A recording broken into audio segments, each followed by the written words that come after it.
To the untrained eye, you look like everyone else.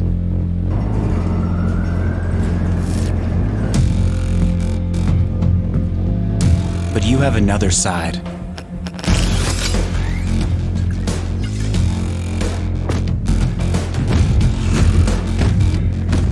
Embrace it with a machine that's worthy of you.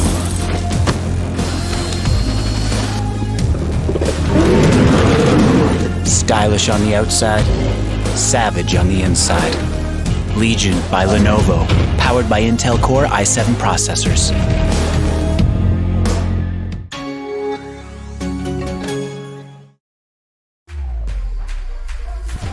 Think she can't get a last-second clutch? Watch this. Think he can't carry his team while streaming in high resolution? All the while recording a once-in-a-lifetime win? Watch this. Think leveling up only happens in-game? Watch this. On Intel Core i7, they'll rise to every challenge. Now it's your turn. Game, record, stream without compromise on Intel Core i7. Good evening, ladies and gentlemen, and welcome to day 2 of the Legion of Champions Series 4 PUBG PC India Qualifier. I'm your host, Capnaria, being joined once again by Lord Bathura for the second day of PUBG action, as we have 12 more teams competing for a slot at the grand finale at the PUBG PC LAN at the Legion of Champions, happening next month with Comic-Con Bangalore. Lord Bathura, what do you think will happen today? I'm just hoping for one more action-packed day, just like how we saw it yesterday. Yep, it's definitely got quite a stacked lobby here. We've got 12 great teams that we expect a lot from coming up. Let's take a look at the whole map and see where everybody is going to be going. Starting off with 9-year-olds, Global Esports, Bridge Campers, Team God, Team Fam, Fury Gaming, Fear, Atank, Code Black Esports, One Shot Down, Hexa Esports, and We Tickle Everybody. It seems like it's quite spread out this time. We haven't really seen too much adventurous play coming on early on in terms of drop locations, Bathura, from these guys. But look at this, towards the east of the map, that is two teams going very, very close. I think that will be Hexa and one more towards Gatka.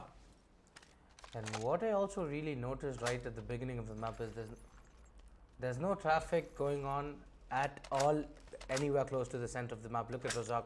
Rozak's free. Rozak's free. At the same time, Pochinki and School, both of them are free. Both of the maps are free. And look at that map shift. The teams on the west really at a huge advantage. And then we've got folks like Code Black Esports, one of the favorites here, 9-year-olds. We've got Team God and another favorite, Global Esports, all the way to the east.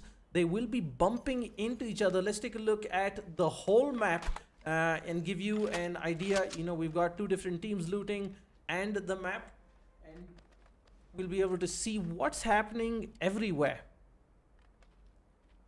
Yeah, we've got Roy from Global Esports trying to stack up. He's got himself a Beryl and a DMR. Good comp early on, good stuff to have. Nilesh also rocking a Scar and a DMR. Bades Gaming going with the bolt action and an AK. And then we've got Sadie Boy, who's just got the mini as of now.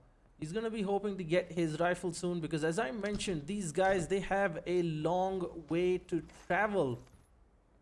And comparing that to team number 1, I'll just go with KVL. He has not yet complete loot right now, because he does spot a Car 98, but he's not able to pick up. Moving on to SLT Google X, he does have a DMR and an AK. That's a very good combo comparing to the map that we're on right now. And I Am a Ghostly Boy has only one M4, a level 1 helmet. As we talk, he gets a DMR for himself as well. And Twitch Accelerate is there with only a Scarl. He switches to the M4 further. And as we see, he's left only with one gun. No, he has an SKS for himself as well. I think it's pretty much decent loot spread up throughout for all the teams in every map possible. And now going out to team bridge campers. Okay, Vojin is only there with a pan and an SKS, while Spexy has 2 assault rifles.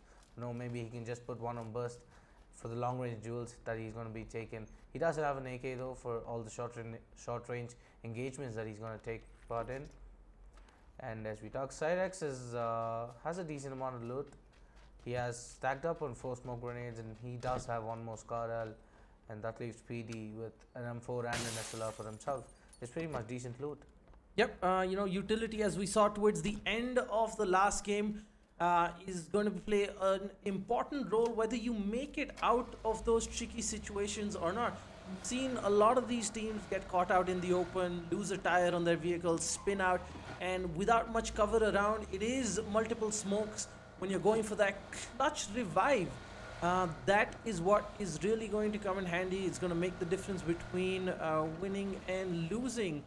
Right, we're going to be quickly switching view over here to our folks over at the 9-year-olds.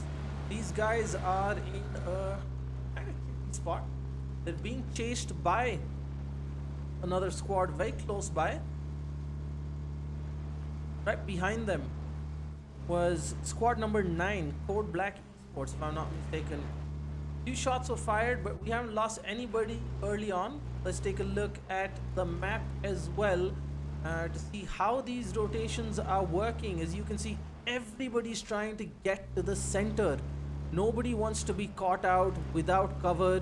They're trying to predict at this point whether or not they can get a compound and last out at least a couple of circles without having to rotate unnecessarily. And that is where we saw yesterday's lobby leaders and eventual winners, Indian Rivals, really excel. They got into the positions where they didn't have to take those risks, didn't have to go looting. They took their time looting, and then by the time the second circle was in, these guys were perfectly positioned to just sit out and camp a house, take a few pot shots, and then when things got really interesting with the last few circles, that's when we saw them really pop off, get a lot of kills, get in on the action. Right, Mathura, we've got Alif Khan in hot pursuit of the 9-year-olds. And I think apart from the practice that these guys have put in together in their practice rooms before the tournament, I think they do have a good look of yesterday's stream as well, because pretty much everybody's going to the circle as soon as the map starts. They're not going for the engagements. There's no combat whatsoever throughout the map. And as you see, Alif Khan, the only disadvantage right now Team Code Black Esports have is they're disintegrated a bit. They're not together. And if they're all over the place. Yeah, and if Alif Khan gets caught to Team 9 years old, he's pretty much done. There's no revive incoming as well. Yep, and he is very close to Google X God and I'd like to say Kevin. Right, so that's going to be tricky for him. He's got Accelerate and Ghostly Boy coming in from behind as well.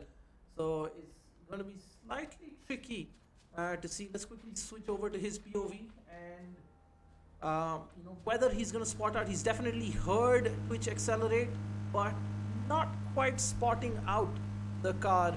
So no shots coming out from him whatsoever. But what I really like about Team 9 years old right now is they've put in a lot of mind into this game. They're not getting disintegrated anywhere. They're sticking together, because maybe if it's not the muscles to outplay them, maybe it's the brains, and I can see these guys' brains working. Yep, we've seen lobby favorites every time. They're not 100% together, but they cover enough ground. Right, they've got the angles covered. They take over an area rather than a compound. They are individually skilled players that can easily hold their own in 1v2s, sometimes even 1v3s. Hydra from Team Indian Rivals, I know for a fact that he's very good at going it solo, regularly practices alone, as all of these teams do, in solo versus squads or duos versus squads, to make sure their decision making, their reactions, and the fact that they don't panic under those situations. And that's why I think they're all very comfortable spreading out just a little bit, so they don't hesitate to explore, take a few more risks than what a lot of the inexperienced teams don't. They stick together, and when they do sort of spread out, it is kind of disastrous for them. And yes, I think Olive Khan has spotted one or two maybe. Nah, he's just scoping and he's just making sure that he's doing perfect. And as we see, I really like how everybody's doing their work properly, because everybody's looting. Nobody, they know a good amount of PUBG to be quoting right now, because I can see everybody spreading throughout the map, getting the loot, not taking on any unruly engagements right at the beginning, because they know they need the positional advantage for the points as well as the kill based points. Yep, this is the first game, right? So we've got at least the favorites who are going to want to be making their mark. They don't like taking things easy. So, I'm looking at 9-year-olds, Global Esports, maybe even Bridge Campers and Team Guard. We've got Hexa Esports, who are, known around the esports circuit as well, across multiple games. So it's going to be very exciting to see what comes out from these guys early on. They're going to want to set the pace, set the tone, make sure the teams know that, hey, these are the guys to watch out for. And of course, you want to get in that comfortable situation. All right, what's happening on your side, Bathura? I think we've got Sadie very close to 9-year-olds. He's very close, but little does he realize he's very close to Team Hexa Esports and Team FAM at the same time, but he's managing to just get out of the position. And all right, let's quickly switch over. Team Speedy. Speedy actually finds out Roy from Global Esports. Bridge Campers, this is a huge upset. Roy, of course, being sent out to scout alone. We spoke about them splitting up a little bit, and this time it hasn't gone in their favor. This is disastrous. They're really going to have to rethink their strategy. Do they really want to continue playing with a scout now for the rest of this map? Play it a bit passive? This is not what they wanted. Let's see the map and the rotates coming in. And considering how Speedy picked him off, he gave him no chance even for a trade. But look at what Nilesh is doing. Nilesh has spotted Team FAM already. He does take a shot, but I'm not pretty sure his location is compromised because his suppressor is on, and it doesn't even matter. Soumya is just searching for where the bullets are coming from, and yes, they do manage to puncture the car tire. And now, yes, they did give a decent amount of damage to Soumya as well. Yep, a lot of gunfights going on. Long range pickoffs are usually what these guys try to get off. Few kills here and there from a long distance will actually help ease the pressure going on, right? Because towards the end, you're like, oh my god, I've got the position, but I don't have enough kills to contribute towards our score. And that's when, you make bad decisions. But early on, if you spot somebody out, and if you can help ease that pressure with a kill or two, right here, Just Kirat has actually spotted out Sadie. Global Esports, they're going to be looking at these engagements to get that lucky kill or two. Oh, beautiful take there by Just Kirat. Finds Nilesh, does a huge chunk of damage, and that's just going to ease the pressure. Nilesh gets tagged again from the side as Fexi finds Nilesh. Nilesh is down, a third party there coming in. And this is not what they were hoping for at this point. Very difficult situation for them. Let's switch over to Cyrex and Speedy. And I think they're trying to pick off Global Esports, who might actually end up losing another person in quick succession. And Speedy actually manages to spot the whole squad, I guess, even though through the smoke. I think he had a predominant advantage because he did manage to take down Nilesh, if I'm not wrong. Yes, and Speedy with one more beautiful shot. Maybe not so beautiful as he's not connecting. He's struggling to connect. Those are not easy shots to hit with the SLR, if you ask me. And right now, Global Esports, with already one player down, I think they need to be stepping up their game a bit. As Speedy spots one more team as well. He does spot one more team, and look at this. They're getting a lot of damage as Void Gene manages to take down one more knock onto Global Esports. Yeah, Global Esports in a very tough spot here. They're actually being shot at both by those guys as well as Team FAM. Not what they wanted. Bade's trying to probably pick off some people, do a bit of damage in return. But it doesn't look like Global Esports has started the game how they wanted. Yeah, I pretty much have to agree with the fact of whatever you quoted right now, because it doesn't seem the right way. And because Global Esports with such caliber, they hold against themselves for the community. They've been in the community for long enough to be noticeable. But one guy down and getting down 2 knocks is not pretty convincing for them. And yes, he goes through rough parking, and yes, they do have a secure spot now. At least they cannot be third-partied or 4-partied in a while. Yep, over here we've got Team 9-year-olds coming in with a rotate. They seem to be going for the beach compound. They know it is, very secluded, but let's quickly switch over. We've got kills coming in as bridge campers are getting in on the action. They found Rico09 of Team God, and the long-range pickoffs coming with multiple teams now on the action. 9-year-olds, they've heard 9-year-olds, they've heard the action. They want to get in on it. They know their skills up for the taking. Kev coming in with that suppressed DMR does a good amount of damage. Doesn't find the kill. The tree coming to the rescue. Ooh, one more shot would have gotten Vojan, but that's not going to happen. But Karthike comes in with the knock onto Speedy, trying to disable the vehicle. It has already lost a tire, but Kevil's like, you know what? I want to take out one more. Speedy is just desperately trying to stay alive at this position right now, because he's pretty much been taken down, and Speedy has been playing extensively super well, because he's managed to take down 2 knocks if I'm not wrong, and 1 kill on 2. I'm not pretty sure who, but he did take down 1 kill on the road right there. And yes, the revive is being done by Sorex, and Speedy's getting revived and he's back up. And I think he needs to be staying alive for his team, because he has that advantage. Maybe he thinks it's his day that he's doing. And I think he needs to be the performer for his team. Let's quickly switch over to Team 9 and 12. They've got a crazy fight going on in the same compound at the edge of the circle here. And it looks like Scott could find Cypher, who's just got away with the blue zone. Missed out, the tree coming to his rescue. And it seems like this is our next big fight.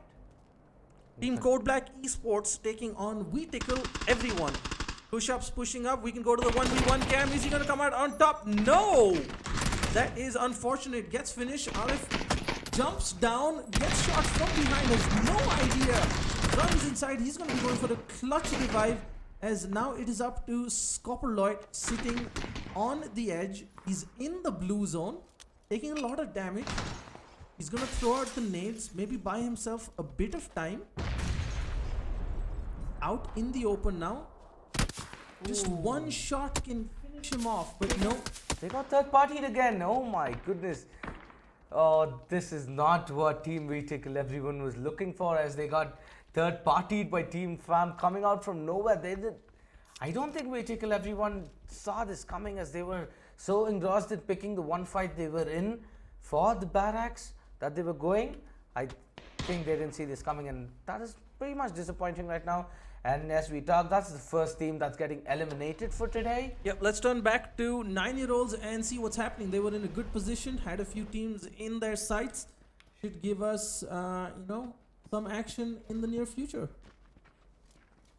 Yes, they do have pretty much powerful scopes equipped to themselves. And look at how they've actually spread out, right? Yeah. We can take a quick look at the entire map with some perspectives. We've got Team 9-year-olds spread out. They're looking at a bunch of teams all across.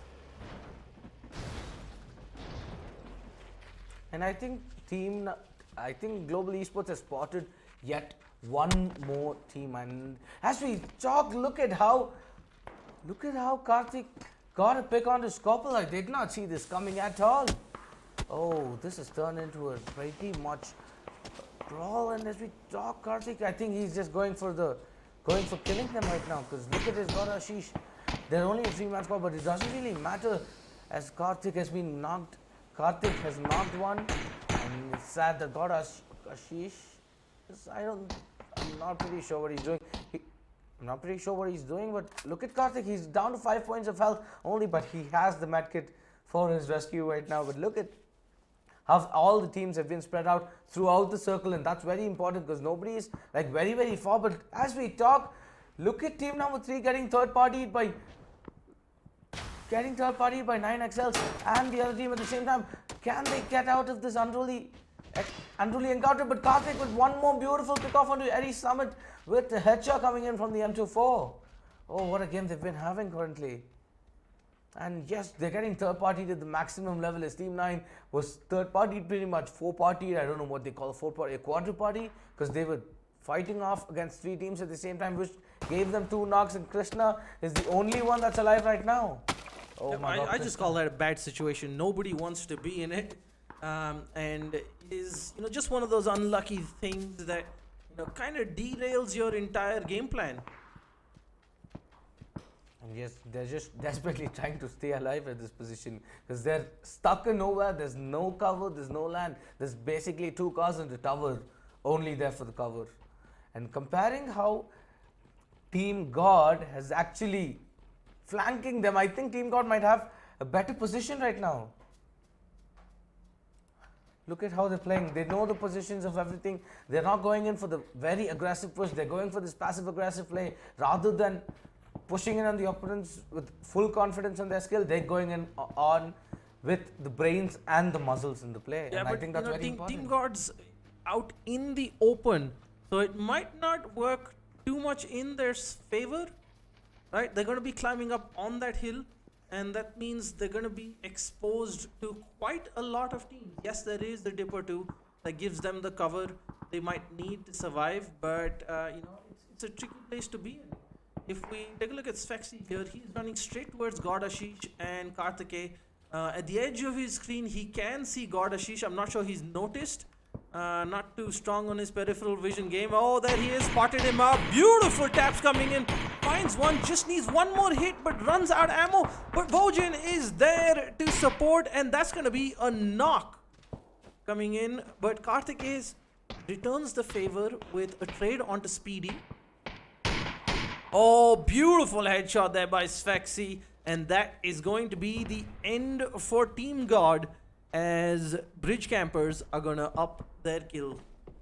And as we speak, Team Global Esports actually managed to get down and knock onto Wade's Gaming. He did manage to take down Soumya, if I'm not wrong. Yes, he did manage to take down Soumya, and his teammate has the perfect reply for Global Esports as he came in with a beautiful trade. And yes, the revive has been going on, and look at these beautiful raids. But Nilesh does manage to take them Bhavish Boy with a beautiful trade on with the scar. He manages.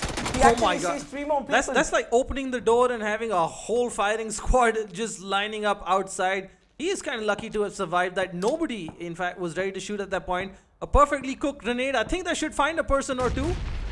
Yes, beautiful by Nilesh. Finds Justitas. That means there's only one person left. That is Paradox, who's been spotted out.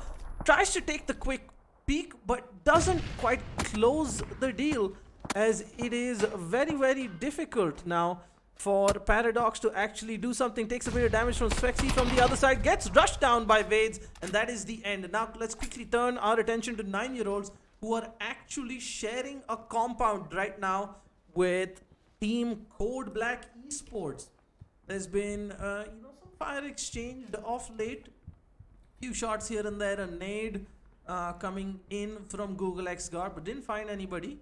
I'm surprised 9-year-olds, they're going to be disappointed to be at 0 kills at this point, but we have seen some of the better teams, the favorites, if I may say so, come in with kills towards the end of the map. Again, nades coming in. I think Ghostly Boy spotted out Eddie. I'm not quite certain. I don't think, no, just about missed Eddie by a pixel. And that is, the scopes come in. I think knows pre-fires. Doesn't find anybody. Look at this accelerate, picking up a very open position here, trying to flank, a bit exposed on the side to Bridge Campers. If you look at the bottom map, Bridge Campers coming in from there. So Twitch accelerate might run into some trouble. This flank play may not work out as they hope. Looked at the wrong direction. He would have spotted out Bridge Campers had he turned a little bit more. He's being joined by Kevil, Cool, I don't know. I think Kevil. And both of them taking up these defensive positions outside the compound, making sure Code Black Esports doesn't really have anywhere to go. And I think right now it's currently a bad idea for Team 9 years old to be leaving the compound. I think they need to go for this fight because they'll be going out of this fight and they'll be out of the compound. But look at this as we talk. Team number 11, Team Hexa Esports and Team Global Esports are out in a brawl. Oh my goodness, what is happening? as Mike Foxtrot does manage to spot one or two, but no, there's nothing incoming. But there was an exchange of shots incoming from both of them. Global Esports have a better positional advantage right now because they're beautifully situated under the cliffs. But yeah, those suppressors are helping them a lot as Nilesh does manage to take down Cyrix with beautiful suppress shots with the SLR coming in. Yep, we spoke about Global Esports needing to take these long range fights, needing to settle for those 1 or 2 kills. Because they've lost that early man, they cannot take head on fights. And turning back to 9-year-olds, it seems like we've got shots fired. With the circle closing in, it seems Code Black Esports are going to be forced out. Eddie with a nade disorients Ghostly Boy, but doesn't do too much damage. Accelerate has put some distance between himself and the compound, trying to put that scope and the powerful DMR to some use. Advanced positions there by the rest of 9-year-olds. They still haven't spotted anybody out. The zone is pushing in. Eddie Summit has been seen. But look at the knock coming out on Eddie as beautiful takes out the vehicle, ensures nobody's running away, and Krishna and Aleph are going to have to think their approach once again. They are basically stuck at the edge of the map with nowhere to go. Aleph gets spotted out, takes a lot of damage for his troubles, and it seems like Code Black are in trouble. Krishna's been spotted out going upstairs. He has no idea. Kev with the nade. Is it going to go inside? It does make it inside. He knows Krishna's been pushed. DX coming up. Beautiful spray. Doesn't connect with any shots. And there we go. We spoke about Accelerate, putting some distance between himself and the compound, using that 8x, helping out, and boom! That is Code Black Esports leaving the lobby. Accelerate spots out another. Doesn't quite connect. That is Team Bridge Campers being spotted out behind. Cyrex just outside Accelerate's line of sight. But look, turning away to Global Esports. Yeah, let's take a look at Sadie Boy. He is going ham in the distance. He does manage to take down 2, but Nilesh, I think it's his third knock incoming. He's getting third-partied again. This is not what Global Esports has been trying to do, but Hexa Esports are on top, and look at this team. Bridge Campers have actually eliminated. They've actually gotten third-partied, and they've been taken down. That's the worst way to die in any possible situation. Yeah, let's take a quick look at the kill leaderboard here as we watch Kev. Global Esports, despite being one of the first to lose a man, they are on 7 kills, a very strong position to be in, and in the top 3. Then we've got Bridge Campers who managed to get 4 kills, not a bad haul. 9-year-olds, 4 kills, and fully strong, but spoke too soon. Accelerate goes down. Got a bit too aggressive there. The smoke's coming in. This is where that utility is so important. Everybody's rocking 2 to 3 smokes. Google X Guard, of course, is run out. But the teams with the utility are the ones that are going to be in a strong position to take those risks because they know they can get themselves out of trouble. Even the Global Esports, I think they're on a better advantage right now because they do know the positions of both the teams that are alive and sharing the battlegrounds with them right now. They do see the smokes popping out, and as we talk about utilities, beautiful usage of utilities coming in, but it doesn't even matter as Wade's Gaming and Sadie take down 2 people from Hexa Esports. Beautiful stuff coming out there as these guys are just going ham. No mercy coming in. And I think Sadie just spotted out 9-year-olds. It is 9-year-olds and Global Esports in, open sniping contest at this point. Hexa Esports lose Ninja Fleet as well. They've still got a man in it. Sadie's the only one that's been desperately trying to hold all the 9 years old. Maybe he's the caretaker of the kids right now. But look at this. He's in such a positional advantage. He does manage to give amazing damage towards I'm a Ghostly Boy, but that does not really cater his need for taking a knock. Yeah, let's quickly switch to a 1v1 so we can show you both teams' perspectives. Because this is the match to watch at this point. Considering this, Wade's Gaming and Sadie do manage to take down 2 more. As Team Global Esports are in the killing spree with 10 kills. But is that what they're looking for? Because Wade's Gaming has been tagged down to very low. He's getting his rest down. But considering all the survivors right now, Team Hexa Esports at a very bad position, but look at this. As I'm talking, I'm a ghostly boy. Does manage to take down Wade's Gaming as well on a knock, and now it's just Nilesh and his team who's on a brawl with two teams fully equipped and fully ready to go. Yep, it is a 4v3. Oh no, mind you, they actually finished them off pretty quick, as Team 9-year-olds are going to see this out in quite a dominant display. 8 kills and a chicken dinner, similar to what we saw by Indian rivals just yesterday, but hot on their tails. Global Esports with 10 kills. Right, that should help make up some of the point deficit of losing out on that chicken dinner. But the surprise package, a rather passive approach coming in from Hexa Esports. Just the 1 kill, but a 3rd place means they're still in the running. They're definitely going to have to get in on the kills, because from what we have seen, Global Esports and 9-year-olds, two of the favorites going into the second group today, are not going to be teams that are going to be giving us low kill chicken dinners. I do really want to quote on how Global Esports did play, because they did lose a man right at the beginning before they could take any brawl or they could properly contest in a fight. But they put on a pretty good show. 10 kills in the second part finish considerably is as good as the chicken dinner itself, considering the winners have 8 kills on themselves, which gives them 18 points in the first round, the first leg of the map. But Global Esports, 10 kills in the second place finish. They're almost neck to neck with that guy. Yep, it's definitely going to be an interesting day today with day 2 of the Legion of Champions Series 4 PUBG PC India qualifier. We've got an exciting set of games coming. 3 more maps, 1 more Erangel, 2 more Miramar coming to you shortly. We're going to take a quick break and bring you the updated scoreboard as we get it ready for map 2. To the untrained eye, you look like everyone else.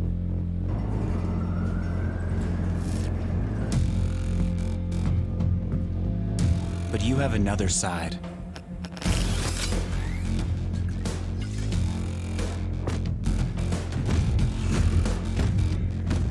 Embrace it with a machine that's worthy of you.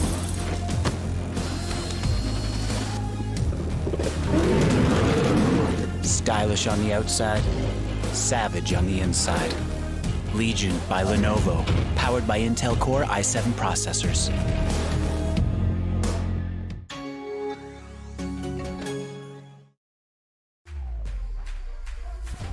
Think she can't get a last-second clutch? Watch this. Think he can't carry his team while streaming in high resolution? All the while recording a once-in-a-lifetime win? Watch this. Think leveling up only happens in-game? Watch this. On Intel Core i7, they'll rise to every challenge. Now it's your turn. Game, record, stream without compromise on Intel Core i7. To the untrained eye, you look like everyone else.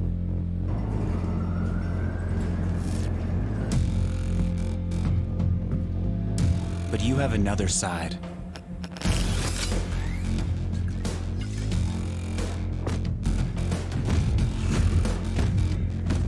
Embrace it with a machine that's worthy of you.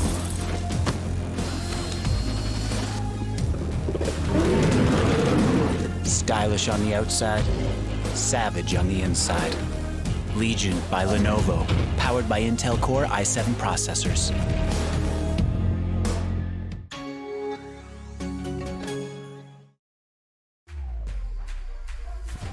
Think she can't get a last-second clutch? Watch this. Think he can't carry his team while streaming in high resolution? All the while recording a once-in-a-lifetime win? Watch this. Think leveling up only happens in-game? Watch this. On Intel Core i7, they'll rise to every challenge. Now it's your turn. Game, record, stream without compromise on Intel Core i7.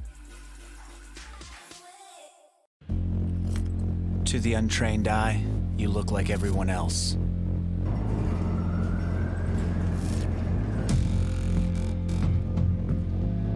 But you have another side.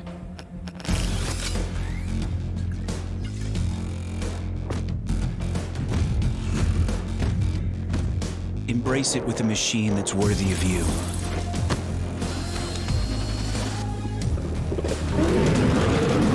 Stylish on the outside, savage on the inside. Legion by Lenovo, powered by Intel Core i7 processors.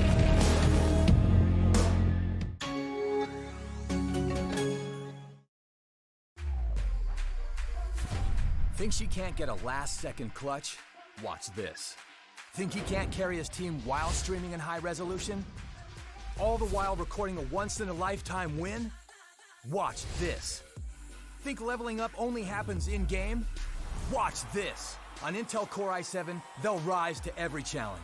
Now it's your turn. Game, record, stream without compromise on Intel Core i7.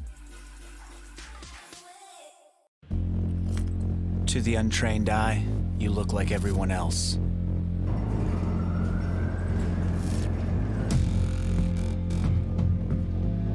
But you have another side.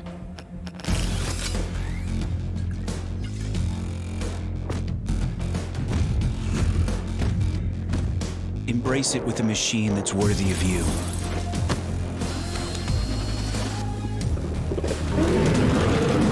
Stylish on the outside, savage on the inside. Legion by Lenovo, powered by Intel Core i7 processors.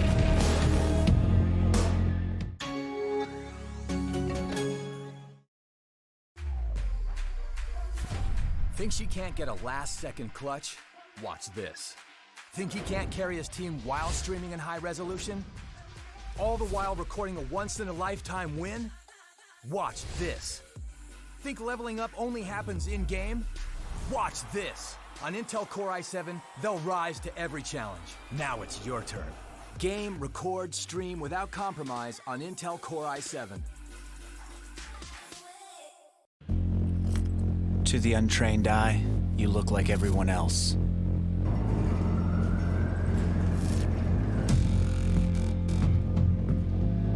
But you have another side.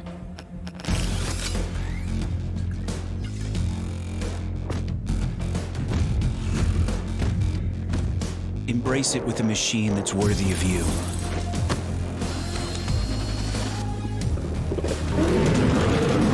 Stylish on the outside, savage on the inside. Legion by Lenovo, powered by Intel Core i7 processors.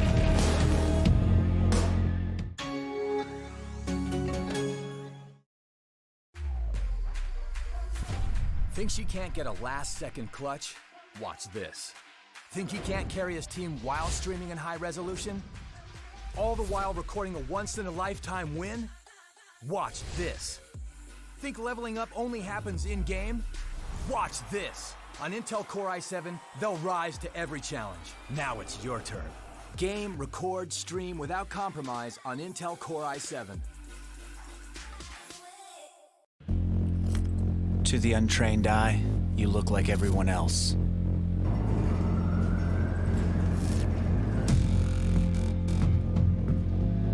But you have another side.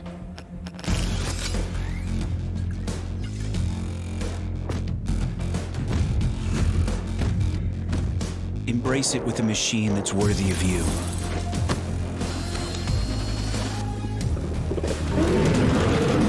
Stylish on the outside, savage on the inside. Legion by Lenovo, powered by Intel Core i7 processors.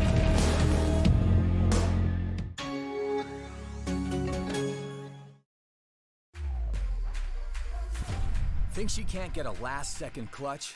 Watch this. Think he can't carry his team while streaming in high resolution? All the while recording a once-in-a-lifetime win? Watch this. Think leveling up only happens in-game? Watch this. On Intel Core i7, they'll rise to every challenge. Now it's your turn. Game, record, stream without compromise on Intel Core i7. To the untrained eye, you look like everyone else.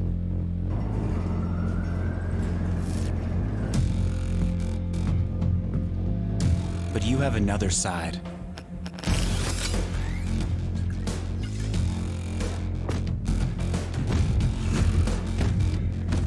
Embrace it with a machine that's worthy of you.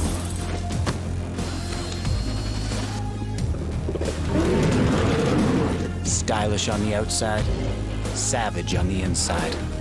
Legion by Lenovo, powered by Intel Core i7 processors.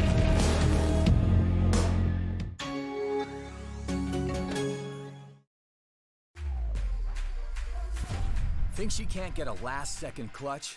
Watch this. Think he can't carry his team while streaming in high resolution? All the while recording a once-in-a-lifetime win? Watch this. Think leveling up only happens in-game? Watch this. On Intel Core i7, they'll rise to every challenge. Now it's your turn. Game, record, stream without compromise on Intel Core i7. To the untrained eye, you look like everyone else.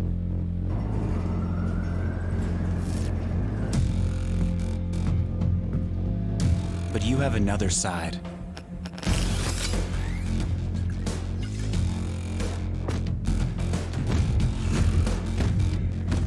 Embrace it with a machine that's worthy of you.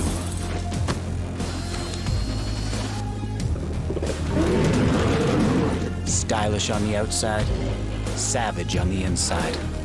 Legion by Lenovo, powered by Intel Core i7 processors.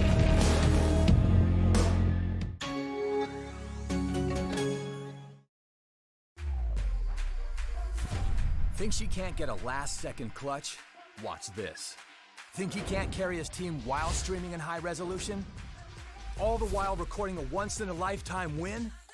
Watch this. Think leveling up only happens in-game? Watch this. On Intel Core i7, they'll rise to every challenge. Now it's your turn.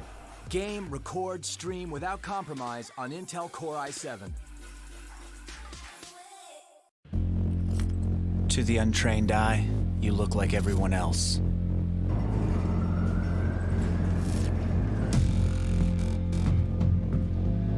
But you have another side.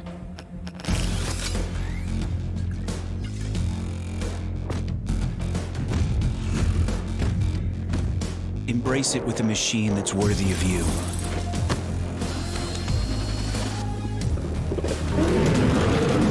Stylish on the outside, savage on the inside. Legion by Lenovo, powered by Intel Core i7 processors.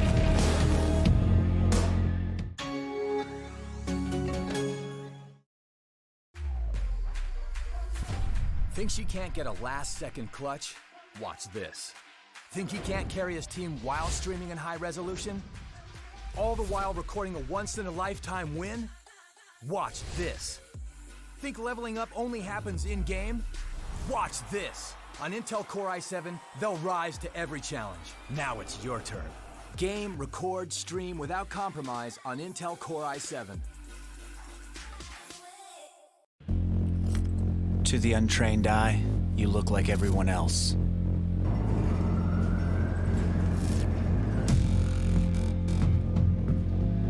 But you have another side.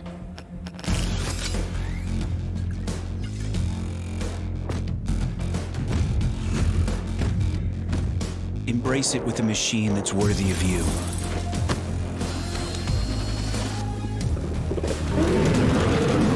Stylish on the outside, savage on the inside. Legion by Lenovo, powered by Intel Core i7 processors.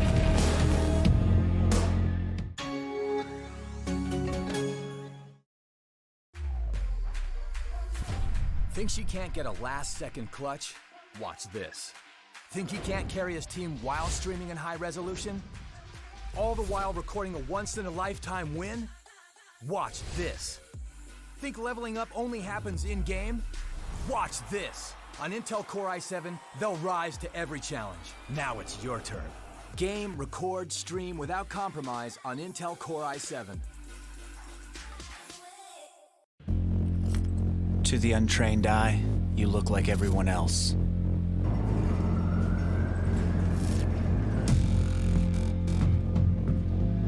But you have another side.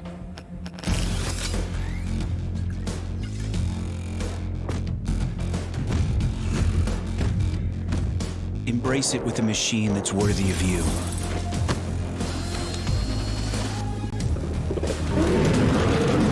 Stylish on the outside, savage on the inside. Legion by Lenovo, powered by Intel Core i7 processors.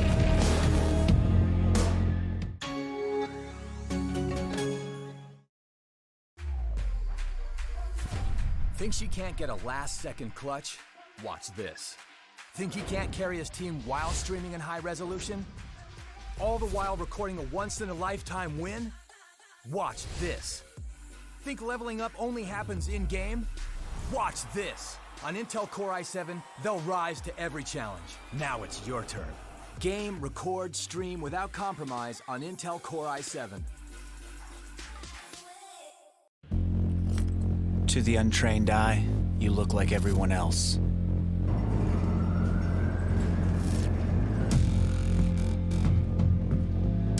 But you have another side.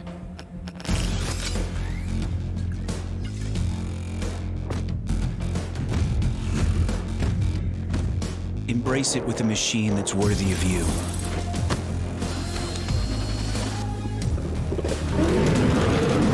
Stylish on the outside, savage on the inside. Legion by Lenovo, powered by Intel Core i7 processors.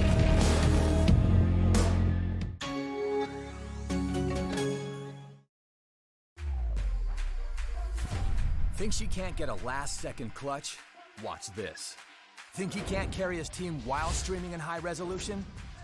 All the while recording a once-in-a-lifetime win? Watch this.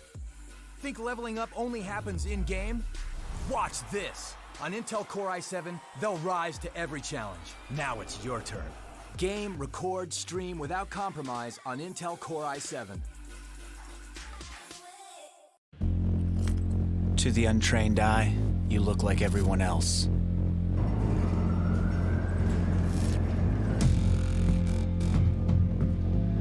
But you have another side.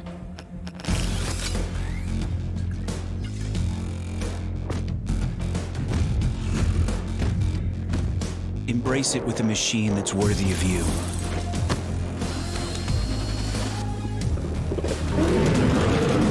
Stylish on the outside, savage on the inside. Legion by Lenovo, powered by Intel Core i7 processors.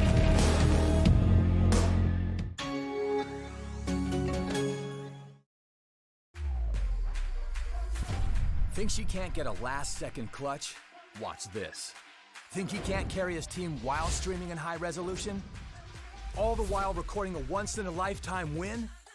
Watch this. Think leveling up only happens in-game? Watch this. On Intel Core i7, they'll rise to every challenge. Now it's your turn.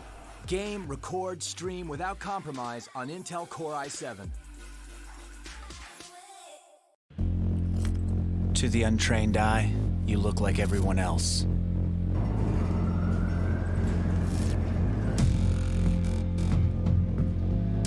But you have another side.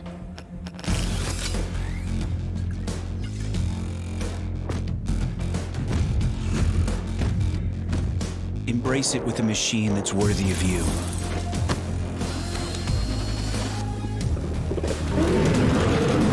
Stylish on the outside, savage on the inside. Legion by Lenovo, powered by Intel Core i7 processors.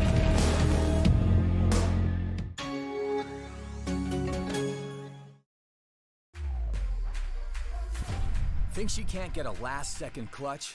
Watch this. Think he can't carry his team while streaming in high resolution?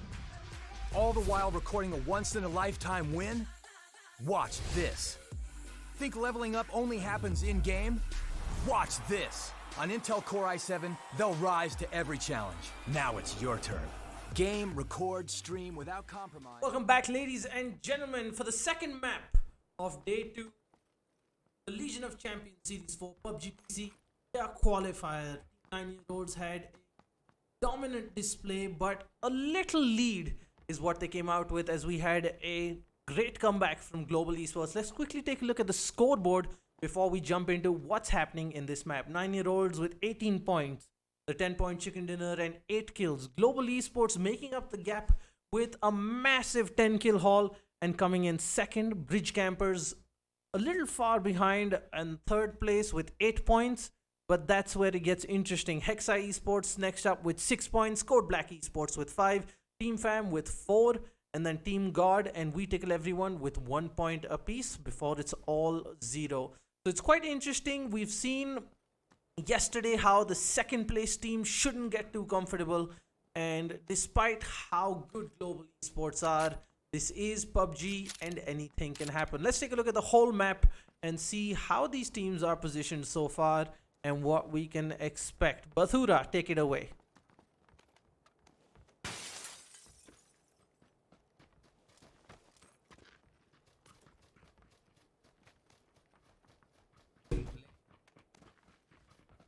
Considering how these guys have been playing right now, I think they're spread out pretty evenly throughout the map. Or pretty evenly? No. One side's like totally too much of population and traffic going on to that side. While on the other side, there's just pretty much the east of Pochinki, there's nobody there right now.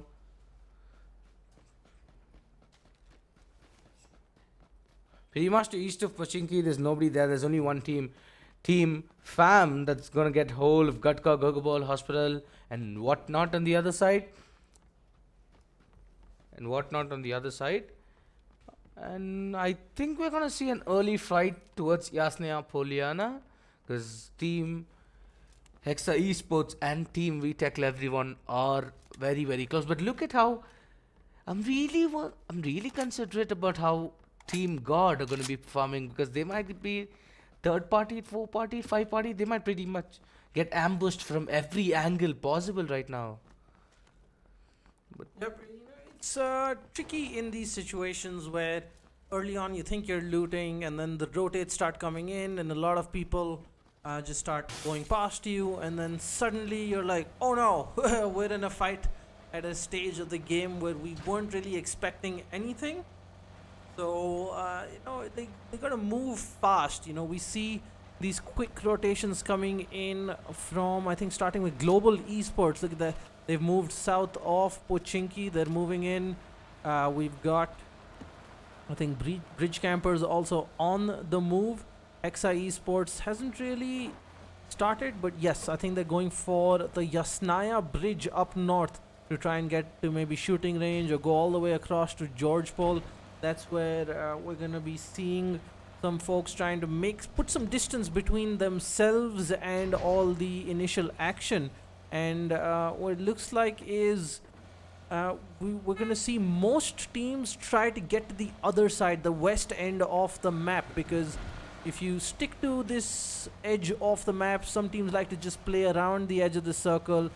That's when it gets a little tricky. Kev with some top-notch driving there. Thank you for that. But look at how Team Fam is just openly, I don't know what, they're sharing their loot amongst themselves. Yes, but they're pretty much safe for a moment right now as we talk. Look at how Global Esports is actually right on their nerves right now, because look at how Alif Khan has also been pushing through the roads. I think these are the roads. Yeah, Ghostly Boy is actually gonna spot out the guy on his left. But the call is to not stop and fight. They're going to drive away. They don't want to get into a fight in these open areas. And I think it's that sort of discipline that separates the favorite teams from the rest. They don't stop and pick a fight just because they see someone as you would in your everyday casual games. They know what's at stake. They know the discipline it's going to take to outperform some of these teams. And that's what sets them apart.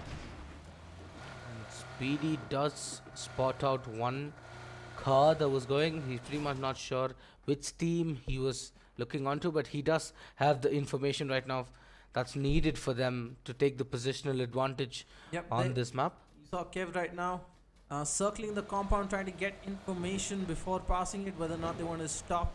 This time he is playing the scout for his team. This is probably one of the safest places you can get in with your vehicle at this point. Just jump into ruins. You get the high ground to shoot around, to get all the information you need. There's enough dips to park your car in, to heal in, to get off your revives, and just lay low for a bit. So they've spread out quite a bit. So Kev is quite far from the rest of his team. Ghostly Boy there continuing further from there. Again, spoke about these slightly stronger teams spreading out a little more. Global Esports, it didn't quite work out for them. They did lose the early man, but despite the numbers disadvantage, they came back strong with a 10 kill game, taking those long range fights and using that to their advantage. And yes, as we talk about the rest of the map in total, Yasnaya Poliana is still on fight for the territory because Team God and We Tickle Everyone are still inside, lurking, searching for their loot. And I think it's high time they start moving, because it's not about how far they are from the circle. I think it's high time they start to realize that their territory is being shared with an intruder as well. Both of them are intruders to each other, so yeah, I think it's high time they realize that they need to be either contesting or going for the positional advantageous play and going to the farther end of the map towards the circle. And as we talk, the blue zone itself gives them the signal saying it's so long, you guys need to go. And what's interesting is Team God there are basically going to walk it. They didn't want to go inside of Yasnaya to find the vehicles, and it seems like We Tickle Everyone are also on foot. This is going to be quite funny because where these guys are heading, Team God, that compound is basically looted. Right, if we take a look, oh my god, the shots are coming out as Ricky is the first to fall. Peacekeeper with a beautiful headshot coming in. And now God Ashish is going to run away. Karthike using up almost all his spokes to get to Ricky, but it's not going to be enough as Peacekiller is going to make every shot count, and that's going to be the first kill of the match. But yes, as we talk, I did not see this coming from TV Tickle Everyone, because they're not the players who take on these confident fights with skill battles. But Peacekillers like Batura, you got to chill down for a moment as he takes him down with a beautiful headshot with the M24. That too, long range with the 3x scope is like pretty much decent. And yes, they are having. Right, over here we've got Team Bridge Campers. They've just spotted our Team 9-year-olds, the current leaders and favorites. Bridge Campers did quite well, but couldn't quite close it out and get more kills towards the end of the first map. But right now, 9-year-olds in open Jeep could be disastrous for them. Because Fexi cannot make those suppressed shots count, and 9-year-olds are going to live to fight another day. But look at this, Team 1. I did not see the first encounter coming between Team 9 years old and Team number. I'm really sorry. Team Cold Black Esports. But look at this, Kevil is actually trying to do the flank play right now. But I'm a Ghostly Boy has his favorite guns in his hand, Ascarel and DMR, if I'm not wrong, with this powerful scopes equipped. But look at this, as we talk, Kushups manages to take down one of Team God's member. He does manage to take down one, but God Ashish comes with a beautiful reply onto him, taking down Peacekiller PK. And as we talk, Cypher God and his teammates, We Tickle Everyone, actually managed to take down Team God. Oh my goodness, what a run this has been. This is a crazy four-way fight happening here. We've got Paradox from Team Fam. He's just spotted out Eddie Summit. They are going to start firing on him, but he's going to turn around and get away just in the nick of time. Behind them is Team Code Black Esports being pushed by 9-year-olds. And then we have Roy. Let's turn over to Roy, who's got a great flank out here, and he is going to town.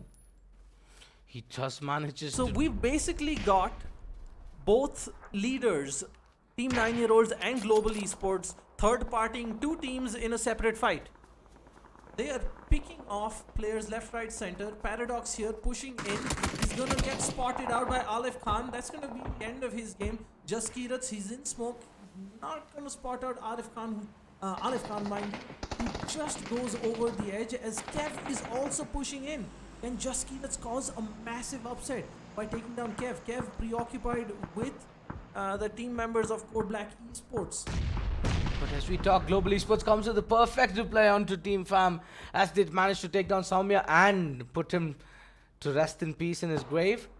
But look at this, Sadie desperately trying to spot anyone, because I know how Sadie is with his car 98. His shots are exceptionally beautiful to watch. They're just like glazing through the air, hitting heads, popping heads off to the chimney.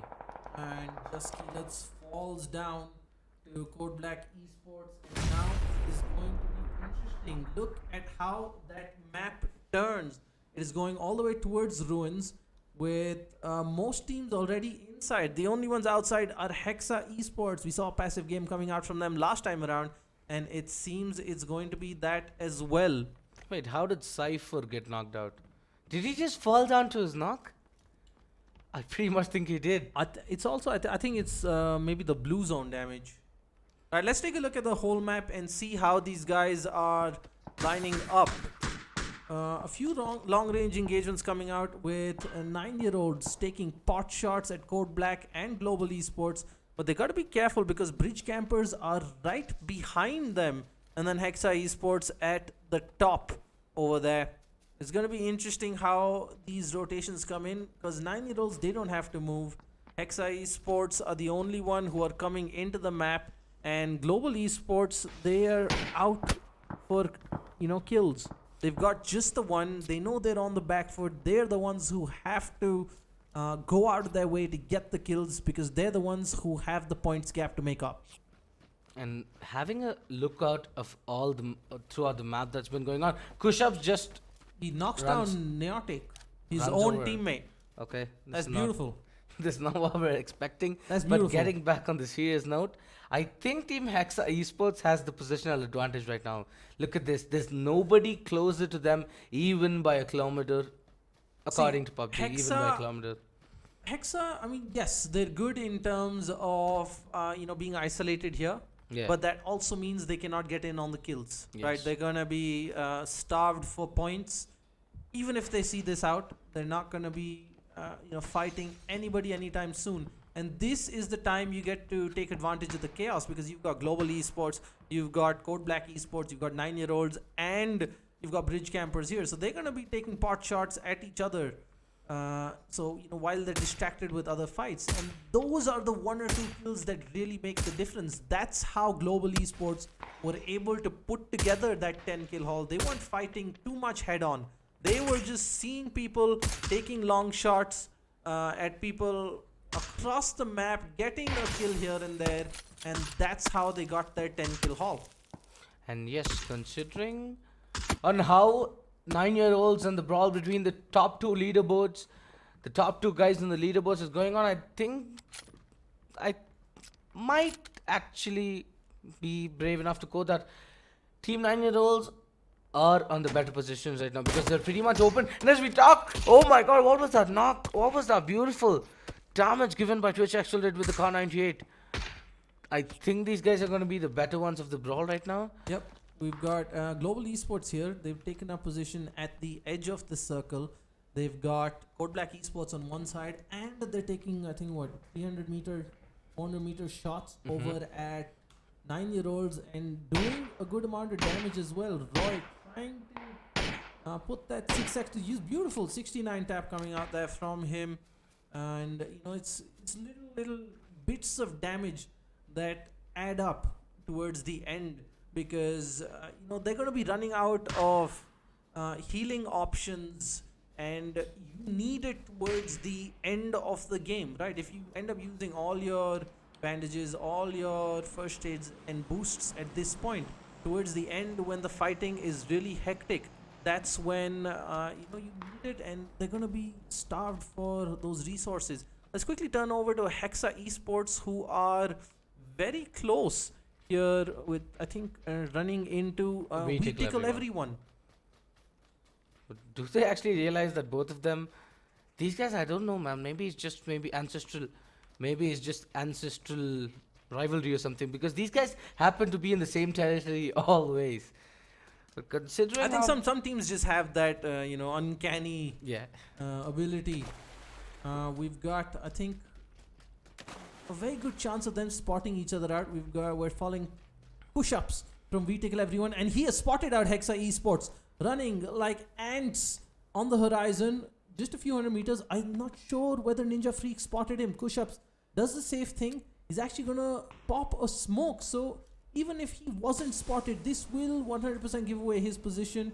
And he tries to shoot through the smoke, finds Ninja Freak in the butt, and that's just a bit of damage. But the rest of his team, they really need to come and back him up, because now he's got Mike Foxtrot and Ninja Freak scoping down on him. Mike also takes a shot, but they're going to retreat.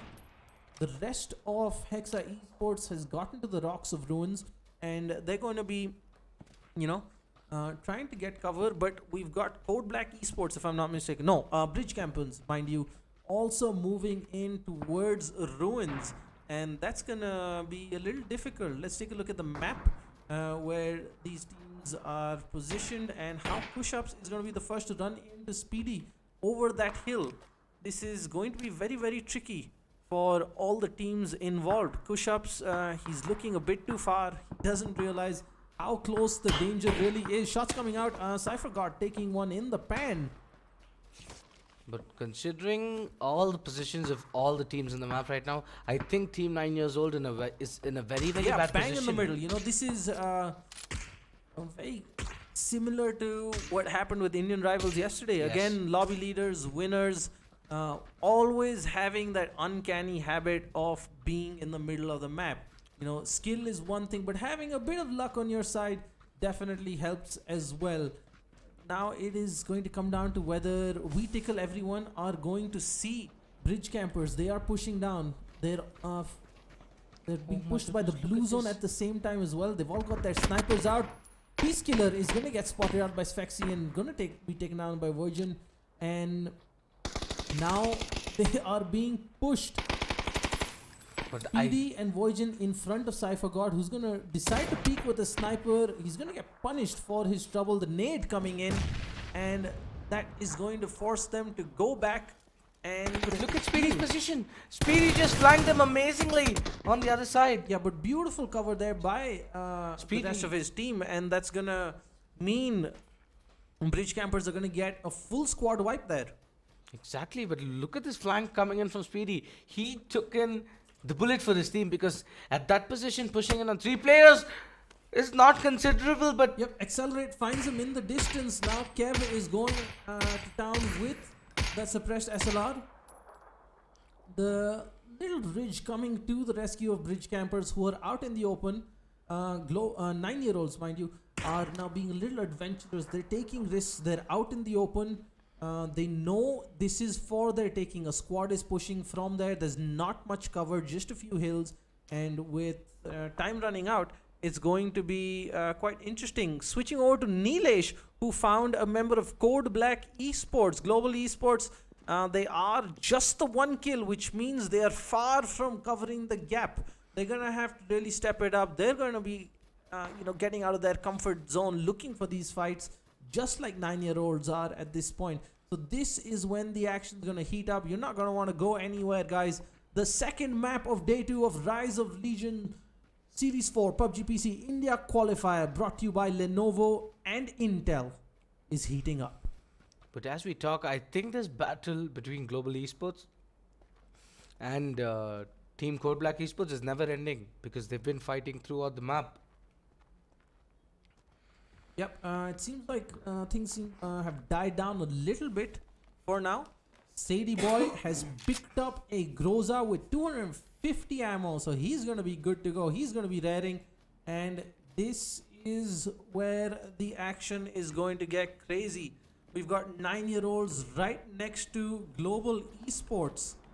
The question is, are they going to be adventurous enough to push to the compound? But considering the fact that 9-year-olds are still in a disadvantageous position, right in front, right in the middle of all the battlegrounds that's been circumlated right now. But also, these guys managed to come out better of the latter always. Just like how Indian Rivals, as you quoted previously, I think they're a similar team to Indian Rivals as well. Look at that circle move once again, plus an airdrop right on top of 9-year-olds. Is this going to entice Global Esports, who are all the way over here, to move up, take a bit of a gamble, go for another airdrop, and possibly the compound? Because from what it looks like, The other teams are happy not moving if they don't have to. We've got a long rotate coming in from Code Black Esports, going all around towards Hexa. Sadie has now moved up to the rock. It seems like they want to try and surround this compound. Look at that care package right outside their house. How much more luck can you have? The circle, one of the final circles coming to them, has got another Groza. Shots coming in. Global Esports is definitely gonna hear that Kev and Ghostly Boy, I think, took pot shots over at Hexa. But also considering the fact that how luck has suddenly changed, maybe the gods of PUBG have actually taken the chance and maybe taken the initiative to produce team 9 years old with a better position and a care package, a delivery right down from the gods. And look at, I think it's going to be a crazy engagement between Team 11 being Team Hexa Esports and Team Bridge Campers. But look at this, Eddie Summit actually on the other side manages to take down a member of Team Hexa Esports, who is going to be the better of the latter right now. Yep, Aleph Khan has actually got a great position here. He's going to spot out anybody from Hexa Esports who's going to try and peek off the ridge. Beautiful nade coming in. I'm not sure it's going to cross the rock to find Sunny 47 and his teammate. Super Lloyd and Aleph are pushing in hot. Foxtrot gets spotted out there by Aleph Khan. Great control on the spray, and he is going to punish Mike Foxtrot. And from behind, Spexy is going to take out Ninja Freak as things are going from bad to worse for Hexa Esports. Sunny 47 already on half HP. Scoper Lloyd pushing in aggressive.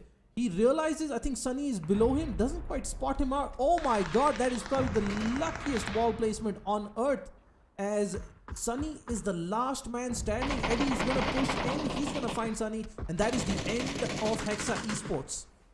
But look at this, as this all action was happening. Look at Cruel spotting down Ali Khan. Does he expect his position to be compromised? Yes, he does manage to tag him down to very low. He does give Alif Khan a lot to run for right now, but that is not enough as Alif Khan escapes with the thread, with a ray or a thread or a hope to clinch onto his life more. Sadie Boy over here using his last smoke to revive Wades out in the open, who was just taken down by 9-year-olds from the compound. As I mentioned, these guys haven't moved in a long time. The Circle Gods have certainly blessed them, and everything is going in their favor. Global Esports have it all to do. 15 alive, and Global Esports has just 1 kill as we move into the final circles of the map. Turning over to Speedy, who is actually scoping down right now. He does spot Alif Khan. Yeah, he does spot Alif Khan. Bridge Campers scoping down on Team Code Black Esports. Yeah, Code Black Esports. They do have the advantage right now, considering 4 of them being alive and the opponents only being 3 alive. But they have M24s, and M24s again DMRs. Yes, SRs are the most powerful weapons you can find, but the DMRs also give you an advantage of faster recoil. And I think in a brawl of muzzles, recoil time is one very more important. But look at Speedy's and Ali Khan's position. He does not spot him. Yes, he does spot him, but look at this. Alif Khan goes on top and he actually manages to take him down, take one of his teammates down. But yes, Speedy comes under the perfect reply, but he himself gets tagged down by 20 points of health. Spexy with one more beautiful kill on the Eddie Summit as Scopaloid takes down Spexy as well. Spexy did not see this coming at all. Oh, almost had the double spray there, Scopaloid. Just 1 person left. And it seems like Bridge Campers are going to live to fight another day, but I think Kev is pushing in hot, and Global Esports coming in from the other side as well. It looks like Bridge Campers' days are numbered. They are in a horrible position with the 2 lobby leaders closing in, hungry for those kills. Who is going to see them first? Are we going to see adventurous nades? Sadie, the first man in, has no nades. Nades coming in from behind him. Sadie's going to have to peek the ridge. Doesn't quite see anybody. This could be disastrous for GE if they get spotted out by 9-year-olds. Sadie, and beautiful! Just found the 1 person. Doesn't do enough to see it through. Roy goes in for the cleanup. Realizes he's being shot at as well, as It seems 9-year-olds have come in to steal the kills. Great awareness and spray down there by Roy. Now it's just accelerate from the advanced party. Google X God is pushing in from behind. Bates Gaming is trying to cover from distance. He switches to the DMR, not the smartest move if you ask me. He needs that AR to give him that little bit of edge. Roy is going to find accelerate as he is going to level it up for a 2v2 now for GE and 9-year-olds going into what is going to be the final fight. They're at the rock in front of him, goes for the kill. They know the punch. Oh my god. But GE cannot close it out as 9-year-olds are going to win the second map with 7 kills. And I don't think GE had enough to have a good enough answer for that. Just the 4 on GE, and we're going to see a massive gap open up at the top. And yes, considering the fact that how yesterday's games went along, I think today is an exact reciprocation of what we saw yesterday. Because yesterday it was IR and 4F, and today is just 9-year-olds and global esports.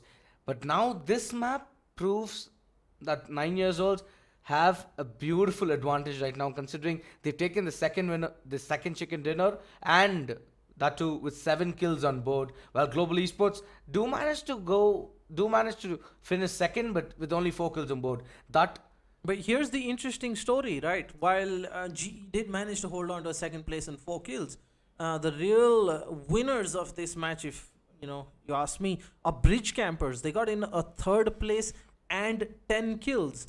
That is going to really help them catch up to global esports. We saw a massive collapse coming in yesterday with the 2nd place team, who got a bit too complacent and lost out on a place, right? Just to remind everybody what's at stake. The top 2 teams from each group qualify for the LAN finale of Legion of Champions Series 4's India qualifier, where 10 lakhs are up for grabs, and just by qualification you are guaranteed a part of that massive prize pool. And then of course you get to compete for the chance to represent India in Bangkok for the grand finale in December. That's the end of map 2, folks. What an exciting map as 9-year-olds assert their dominance once again and get into a comfortable position as we head to map 3 and 4 with Miramar coming to shake things up. Don't go anywhere. We'll be back with map 3. To the untrained eye, you look like everyone else.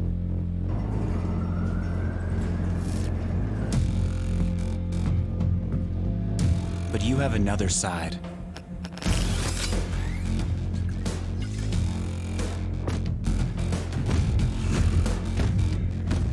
Embrace it with a machine that's worthy of you.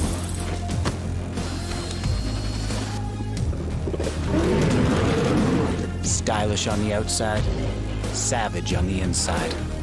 Legion by Lenovo, powered by Intel Core i7 processors.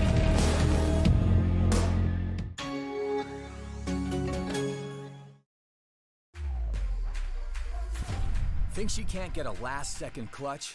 Watch this. Think he can't carry his team while streaming in high resolution? All the while recording a once-in-a-lifetime win? Watch this. Think leveling up only happens in-game? Watch this. On Intel Core i7, they'll rise to every challenge. Now it's your turn. Game, record, stream without compromise on Intel Core i7. To the untrained eye, you look like everyone else.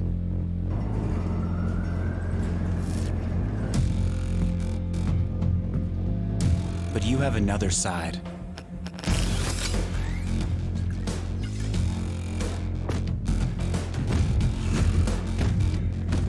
Embrace it with a machine that's worthy of you.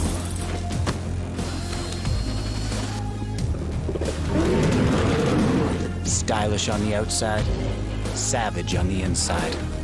Legion by Lenovo, powered by Intel Core i7 processors.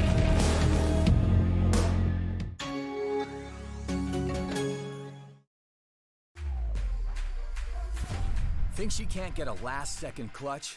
Watch this. Think he can't carry his team while streaming in high resolution?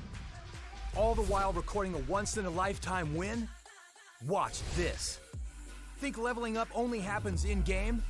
Watch this. On Intel Core i7, they'll rise to every challenge. Now it's your turn. Game, record, stream without compromise on Intel Core i7. To the untrained eye, you look like everyone else.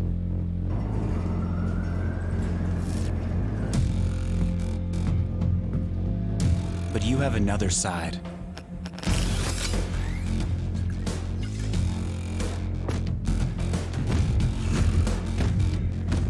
Embrace it with a machine that's worthy of you.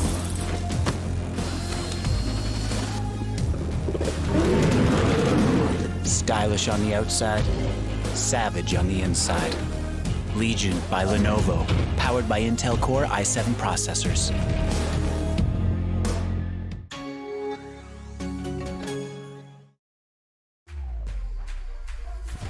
Think she can't get a last-second clutch? Watch this. Think he can't carry his team while streaming in high resolution? All the while recording a once-in-a-lifetime win? Watch this. Think leveling up only happens in-game?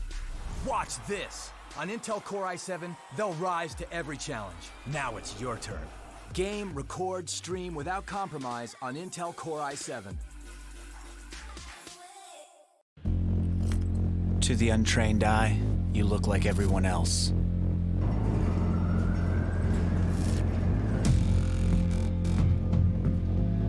But you have another side.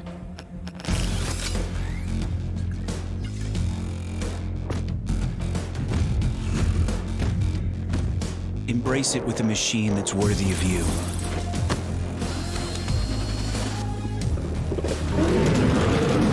Stylish on the outside, savage on the inside. Legion by Lenovo, powered by Intel Core i7 processors.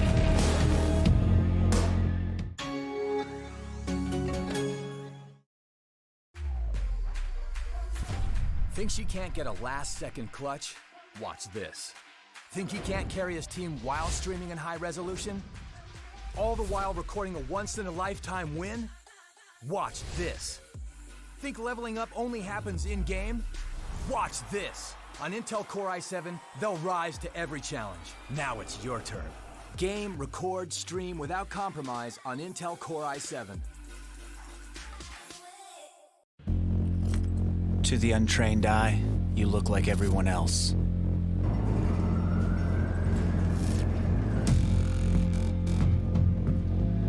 But you have another side.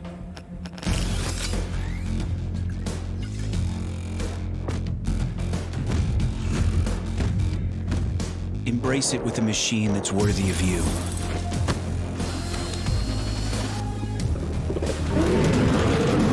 Stylish on the outside, savage on the inside.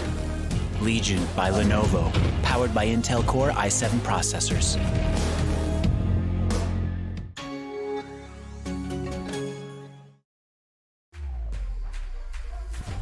Think she can't get a last-second clutch? Watch this. Think he can't carry his team while streaming in high resolution? All the while recording a once-in-a-lifetime win? Watch this. Think leveling up only happens in-game? Watch this. On Intel Core i7, they'll rise to every challenge. Now it's your turn. Game, record, stream without compromise on Intel Core i7. To the untrained eye, you look like everyone else.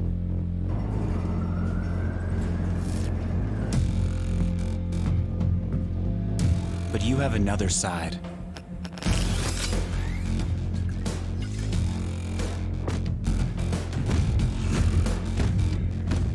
Embrace it with a machine that's worthy of you.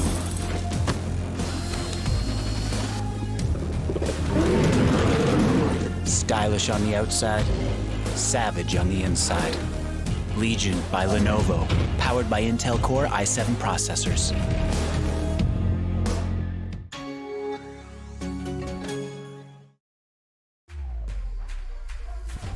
Think she can't get a last-second clutch? Watch this. Think he can't carry his team while streaming in high resolution? All the while recording a once-in-a-lifetime win? Watch this. Think leveling up only happens in-game? Watch this. On Intel Core i7, they'll rise to every challenge. Now it's your turn. Game, record, stream without compromise on Intel Core i7. To the untrained eye, you look like everyone else.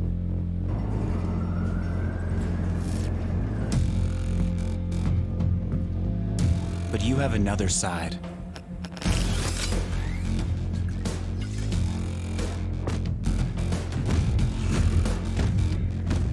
Embrace it with a machine that's worthy of you.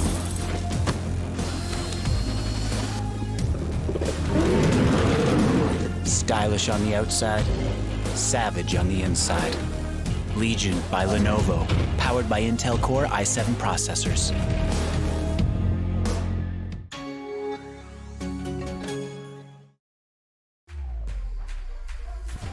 Think she can't get a last-second clutch? Watch this. Think he can't carry his team while streaming in high resolution? All the while recording a once-in-a-lifetime win? Watch this. Think leveling up only happens in-game? Watch this. On Intel Core i7, they'll rise to every challenge. Now it's your turn. Game, record, stream without compromise on Intel Core i7. To the untrained eye, you look like everyone else.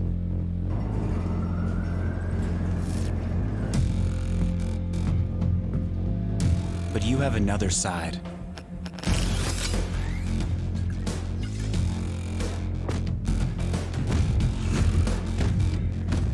Embrace it with a machine that's worthy of you.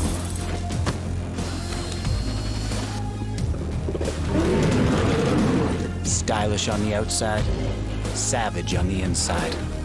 Legion by Lenovo, powered by Intel Core i7 processors.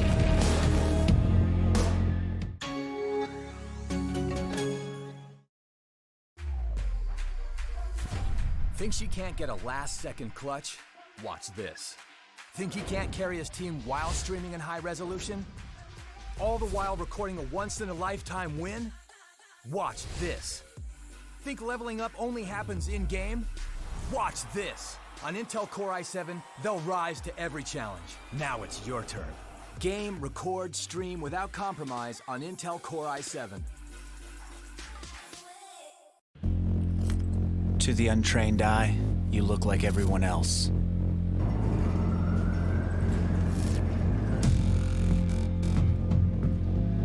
But you have another side.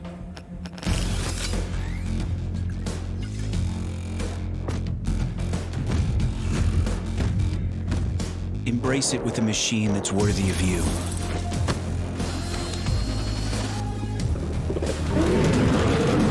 Stylish on the outside, savage on the inside. Legion by Lenovo, powered by Intel Core i7 processors.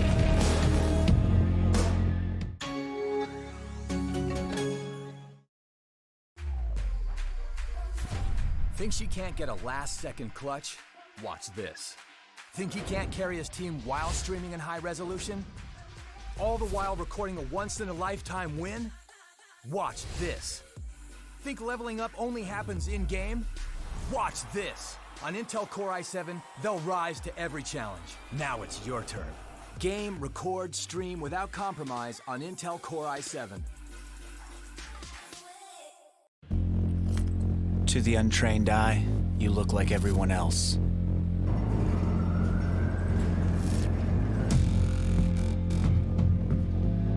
But you have another side.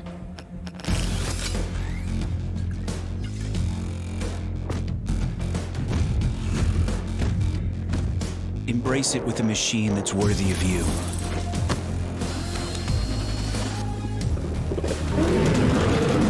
Stylish on the outside, savage on the inside. Legion by Lenovo, powered by Intel Core i7 processors.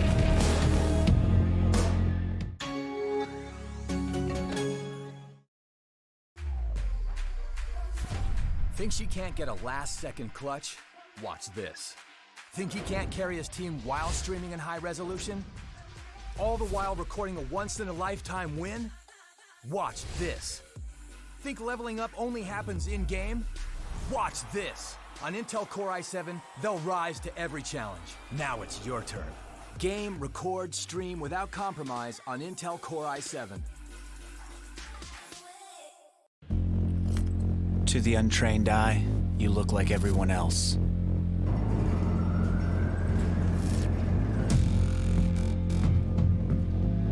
But you have another side.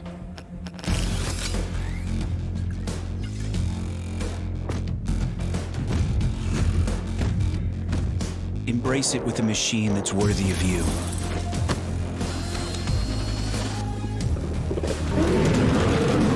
Stylish on the outside, savage on the inside. Legion by Lenovo, powered by Intel Core i7 processors.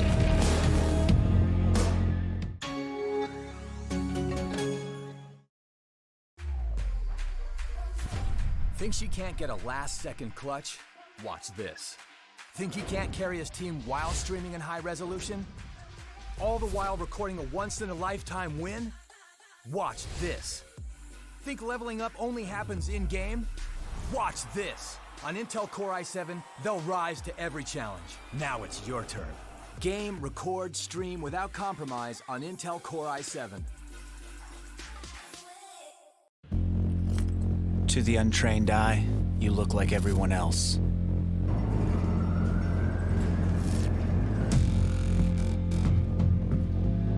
But you have another side.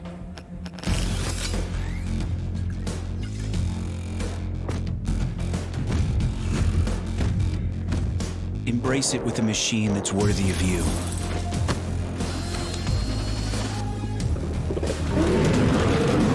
Stylish on the outside, savage on the inside.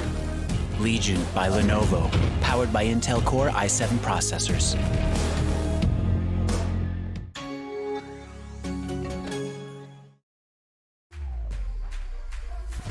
Think she can't get a last-second clutch? Watch this. Think he can't carry his team while streaming in high resolution? All the while recording a once-in-a-lifetime win? Watch this. Think leveling up only happens in-game? Watch this. On Intel Core i7, they'll rise to every challenge. Now it's your turn. Game, record, stream without compromise on Intel Core i7. To the untrained eye, you look like everyone else.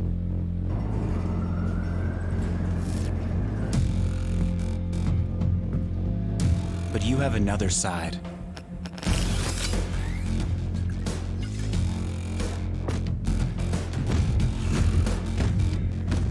Embrace it with a machine that's worthy of you.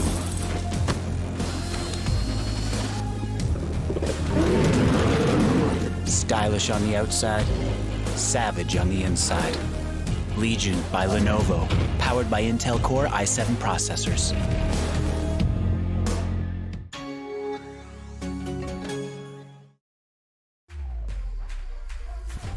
Think she can't get a last-second clutch? Watch this. Think he can't carry his team while streaming in high resolution? All the while recording a once-in-a-lifetime win? Watch this. Think leveling up only happens in-game? Watch this. On Intel Core i7, they'll rise to every challenge. Now it's your turn. Game, record, stream without compromise on Intel Core i7. To the untrained eye, you look like everyone else.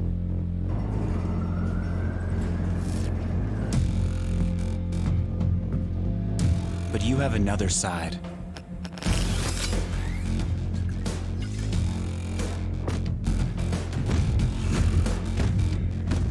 Embrace it with a machine that's worthy of you.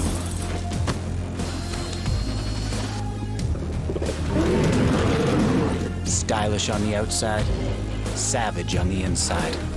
Legion by Lenovo, powered by Intel Core i7 processors.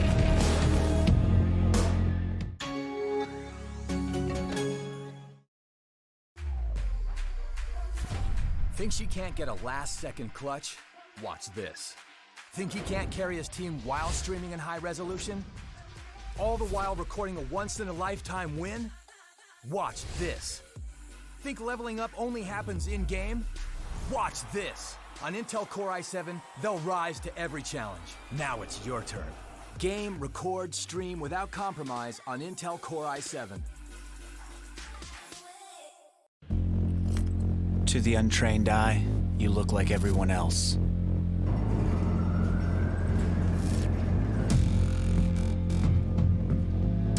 But you have another side.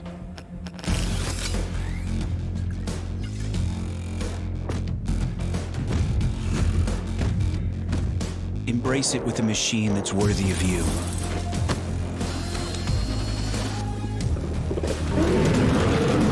Stylish on the outside, savage on the inside.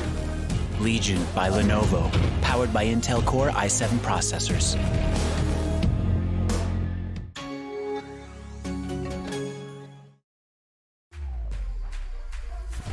Thinks he can't get a last-second clutch? Watch this. Think he can't carry his team while streaming in high resolution? All the while recording a once-in-a-lifetime win? Watch this. Think leveling up only happens in-game? Watch this. On Intel Core i7, they'll rise to every challenge. Now it's your turn. Game, record, stream without compromise on Intel Core i7. To the untrained eye, you look like everyone else.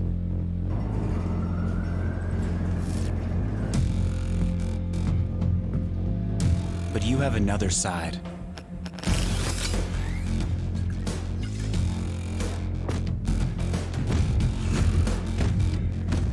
Embrace it with a machine that's worthy of you.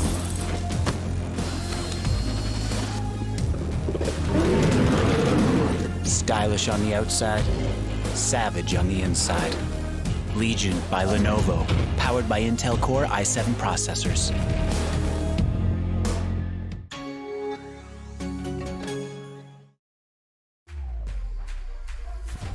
Thinks he can't get a last-second clutch? Watch this. Think he can't carry his team while streaming in high resolution? All the while recording a once-in-a-lifetime win? Watch this. Think leveling up only happens in-game? Watch this. On Intel Core i7, they'll rise to every challenge. Now it's your turn. Game, record, stream without compromise on Intel Core i7. To the untrained eye, you look like everyone else.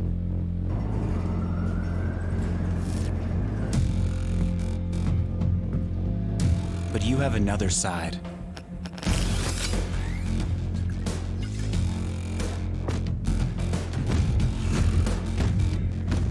Embrace it with a machine that's worthy of you.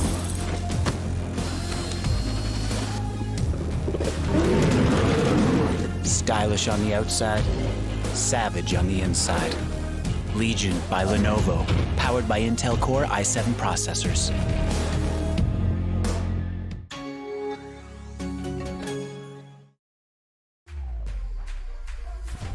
Thinks he can't get a last-second clutch? Watch this. Think he can't carry his team while streaming in high resolution? All the while recording a once-in-a-lifetime win? Watch this. Think leveling up only happens in-game? Watch this. On Intel Core i7, they'll rise to every challenge. Now it's your turn. Game, record, stream without compromise on Intel Core i7. To the untrained eye, you look like everyone else.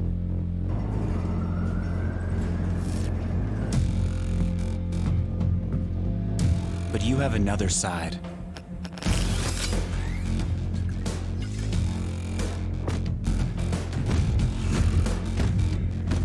Embrace it with a machine that's worthy of you.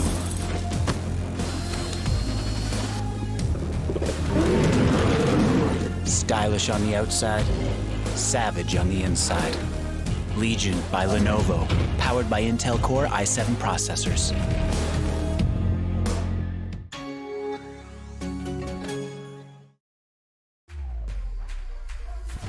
Thinks he can't get a last-second clutch? Watch this. Think he can't carry his team while streaming in high resolution? All the while recording a once-in-a-lifetime win? Watch this. Think leveling up only happens in-game? Watch this. On Intel Core i7, they'll rise to every challenge. Now it's your turn.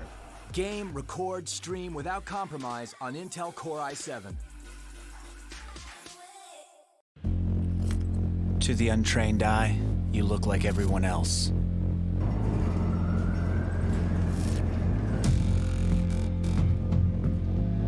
But you have another side.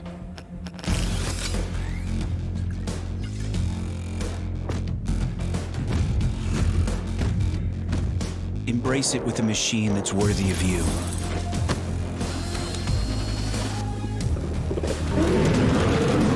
Stylish on the outside, savage on the inside. Legion by Lenovo, powered by Intel Core i7 processors.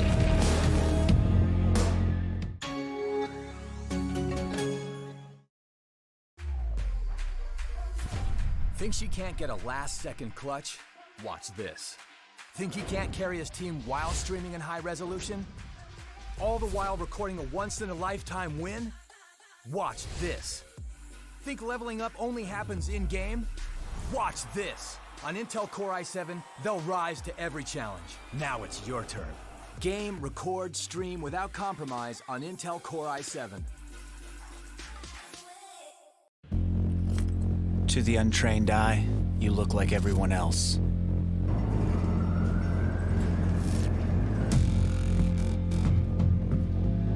But you have another side.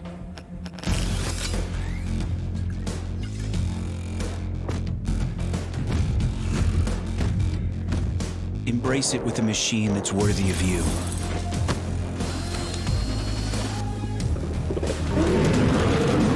Stylish on the outside, savage on the inside. Legion by Lenovo, powered by Intel Core i7 processors.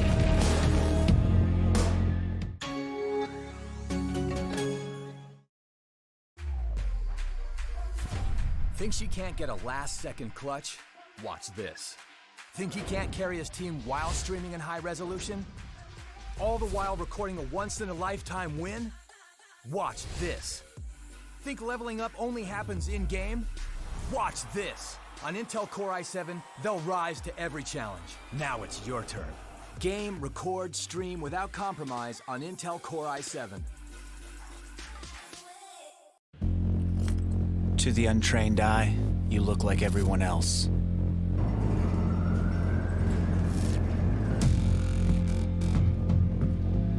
But you have another side.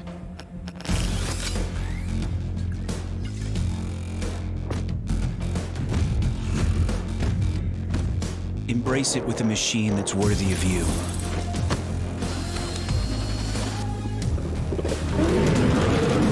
Stylish on the outside, savage on the inside. Legion by Lenovo, powered by Intel Core i7 processors.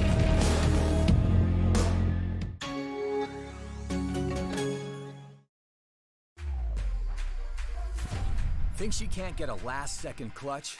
Watch this. Think he can't carry his team while streaming in high resolution? All the while recording a once-in-a-lifetime win? Watch this. Think leveling up only happens in-game?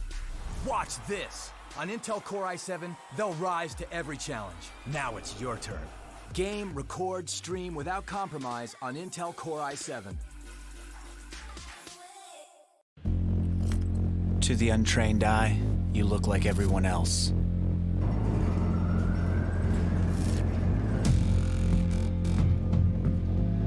But you have another side.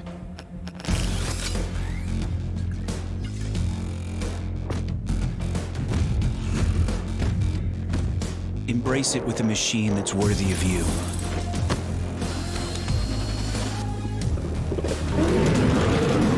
Stylish on the outside, savage on the inside.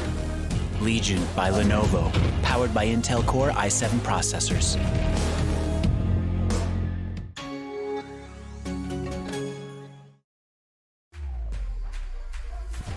Think she can't get a last-second clutch? Watch this. Think he can't carry his team while streaming in high resolution? All the while recording a once-in-a-lifetime win? Watch this. Think leveling up only happens in-game? Watch this. On Intel Core i7, they'll rise to every challenge. Now it's your turn. Game, record, stream without compromise on Intel Core i7. Welcome back, folks, for the third map of day 2 of the Legion of Champions Series 4 PUBG PC India Qualifier, where Team 9-year-olds are looking to secure their place at the LAN finale, where they will get to compete for 10 lakh rupees in prize money and the right to represent India at the grand finals in Bangkok. I'm your host, Captain Arya, joined by Bathura for the first map of Miramar for the day, and it seems like we've got quite an interesting situation here with 9-year-olds very close to Team Fam. It's not often we've seen early encounters at this stage. And that too, they've been at the hotspot of the map. Yep, Picado, as everybody calls it, the hotspot of the map. Right now, everybody else is so far spread out. It's just these guys we're going to be seeing fighting anytime soon.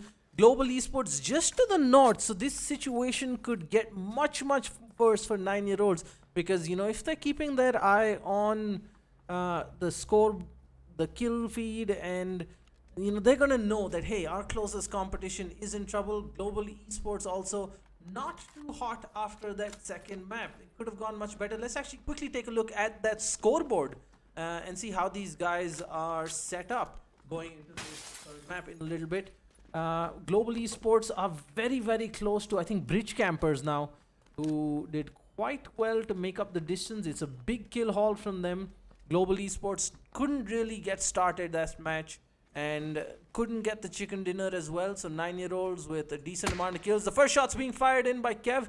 But first the scoreboard, 9-year-olds at 35 points, Global Esports at 26, Bridge Campers at 23. So very close for the second and final qualifying spot. And then we have Code Black at 13, Hexa at 9, Weeticle at 6, Team Fam at 5, and Team Guard making up the last team with points with 2 points. Turning back to the game as Kev was spotted out, shot at by Team Fam, and I'm fairly certain 9-year-olds are going to respond in kind by being a little aggressive. Yesterday we saw Indian rivals secure their qualification in the third map and then just take it easy going into the final round of Miramar. You don't want to leave it too late. Look what's happening with Global Esports.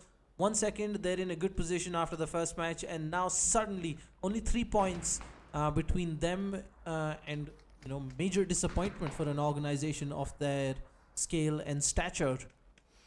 and Picado, talking about the fight that we are right now, Jaskirat did spot down Keval and did manage to tag him down to a pretty decent amount of damage considerably.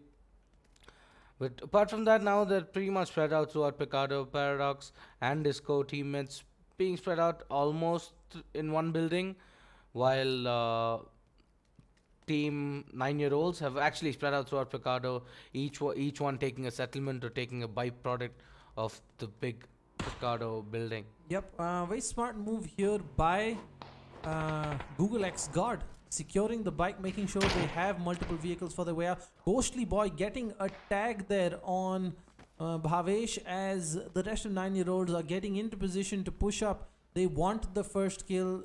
Getting that early ban is going to give them the numbers advantage going into this.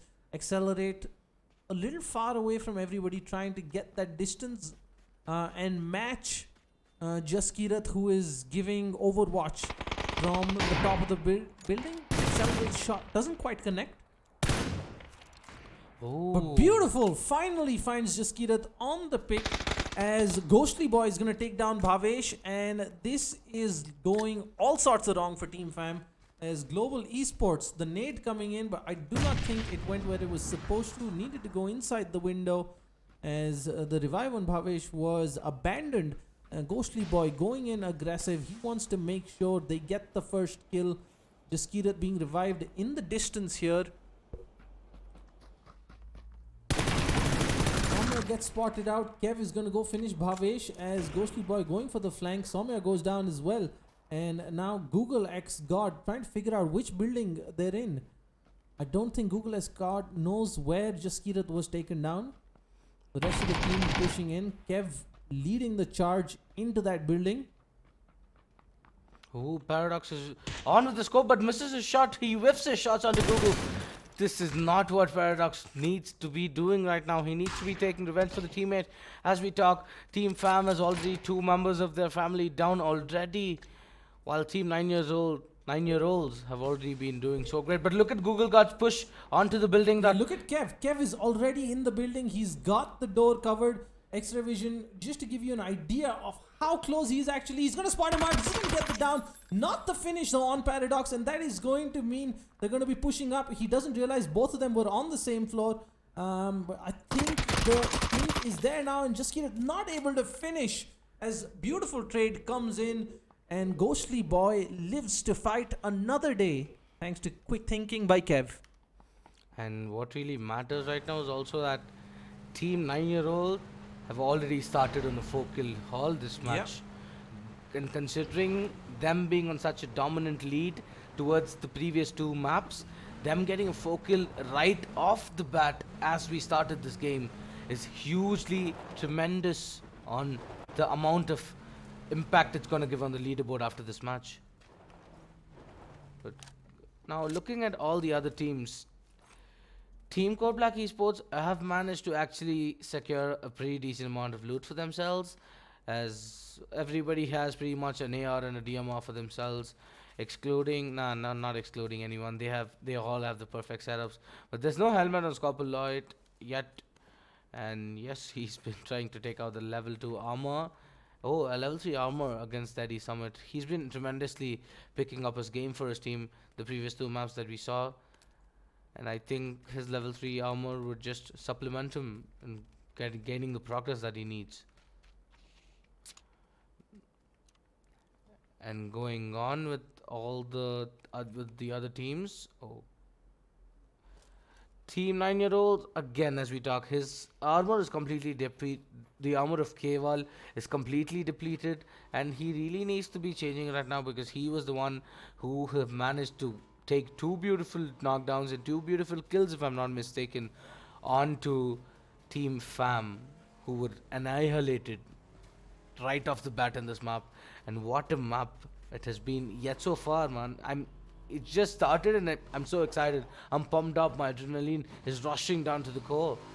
But considering the circle right now, the circle is also pretty decent.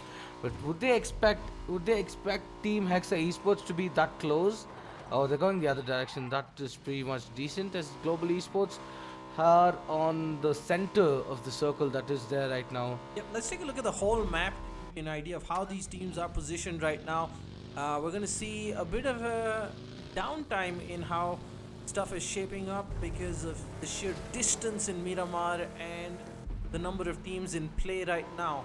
Right, we've got just the 6 teams and 24 players left alive, but Bridge Campers might just bump into their friends on Code Black Sports. Bridge Campers are the ones who really need to concentrate and be on the top of their games. They are well positioned to take away that second and final qualification slot from Global Esports, and they're going to be doing everything right from here on in. It is a smart, a careful approach coming out from them, not being overly aggressive. Not the smartest driving given that, but I think they've heard the folks at Code Black driving by, which is why they panicked just a little bit. The scope coming out, trying to take out the vehicle, but decides not to shoot. Oh my god, the flip coming in, and this is disaster. The bike is down, and so is the car. The car has flipped completely, and this is free kills on the board for Bridge Campers, who really need to make this opportunity count. Decent spray coming out there from Speedy, who doesn't connect after the first couple of shots, and unfortunately for them, they're not going to be able to see out the kill. It was the whole squad out in the open, potentially there for the taking. Every kill is going to matter for Bridge Campers right now, but alas, it was an opportunity squandered there. They're going to be doing everything they can to make it to the LAN of the Legion of Champions finale, with 10 lakhs up for grabs by Lenovo and Intel. Little do Team Code Black Esports know that they're in pretty much in very close encounterable range with Global Esports, and seeing how Global Esports has been performing the previous two maps, I think they're in for a lot of pain, considering they do have the positional advantage. And what I really like about Global Esports is they're playing the 2-on-2 game. Like, two people are spreading towards the map. They're like, bro, if you spot one, I'll come for help. If I spot one, you're gonna be helping me out, and that's most important in big maps like Miramar, for instance, because these are the plays, these are the cheekiness, these are the brains that's coming in to account to get the final output of what you've Absolutely. been They're doing. going to have to take that little bit of risk, splitting up, trying to hunt and pick off. We haven't seen them take head-on fights, a few pot shots here and there, and they're going to be, hard-pressed for those, given how spread out everybody is. You look at the south at San Martin, you've got Team Hexa Esports just about entering. You've got Bridge Campers going towards them.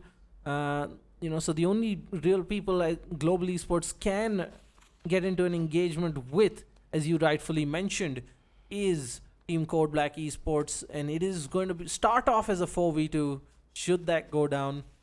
But overall, I think Global Esports needs to do a bit more, be a bit more aggressive. In the many tournaments I've cast, it always comes down to the team that takes the risks. We've seen teams get into good positions, even win maps, but because of how passive they've played, they've missed out on those 4, 5, 6 extra kills every match. And at the end of 4 maps, if you add 4 kills a map, that's 16 points, and that is definitely going to make a difference between second and third place, and that means the world to these guys. The top 2 qualify for the LAN finale of the Legion of Champions India qualifier, with 10 lakhs up for grabs, brought to you by Lenovo and Intel. Right now, 9-year-olds in prime position to secure the first spot, with Global Esports and Bridge Campers tied for, or not tied, but competing for the second and final spot. All right, let's see interesting development here. You've got Bridge Campers going straight into Code Black Esports in the next few seconds. Spexvi, for some reason, stops in the middle of the road. Not some reason, he hit a car, mind you there. It's going to be interesting to see how this pans out, whether they're going to stop at this compound. He realizes he cannot defy the laws of physics with his vehicle and without speed. Bojan and Cyrex manage it, and I think they've realized, yes, the shots coming out from Hexa mean, alright, this is not where we want to be, and they hightail it out of there. While all of his team's fighting, I'm pretty not sure what Alif Khan is doing. He's pretty much just lying there on the floor. Okay, maybe he's up to something, that because I don't know, maybe it's a Let's strat or take a something. closer look at Global Esports now. Sadie has spotted out members of Bridge Campers, and this is very significant because it's second versus third place over here, and that can basically decide who's going to go into the final map in a stronger position. Neither of them with any points on the board so far for this match. It is just the leaders. But considering how Speedy, I think Speedy has spotted the 2 departed players, the split off of Global Esports. I think they spread out globally throughout the map, but that is not what's been happening right now. Spexi does manage to spot out one, but he's not quite taking the shot because he does not have a clear view together of what's going on right now.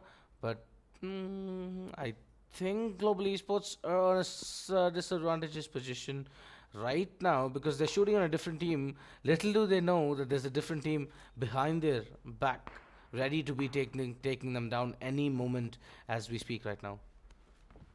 But they're not engaging. But look at this brawl. Look at this engagement coming in from Team 9 years old and Team Global Esports. Roy does manage to take down SLD Google God from Team 9 years old. Global Esports do manage to pick up a better score on the brawl, but Keval, he does spot out Nilesh, but his shots not quite connecting as they need to be right now. And I'm a ghostly boy, just bandaging his wounds. And Cyrex, as we talk. Switch over to Bojan, who is taking shots at members of Hexa. Gets the kill. Very important point there for Bridge Campers, they I think have some sort of idea where Ninja Freak is at this point, but they're not going to be waiting out in the open. The whole squad is trying to get into a much better position here. Quickly switching over to Mike Foxtrot from Hexa Esports. They have actually pushed members and managed to take down Lefcon, but his teammate from Black Esports have the perfect reply. They got in 2 for the loss of 1, and I don't think Team Hexa Esports saw this coming, man. I don't think they saw this coming. They got caught out between 2 different fights there, and couldn't really manage to figure out what to do.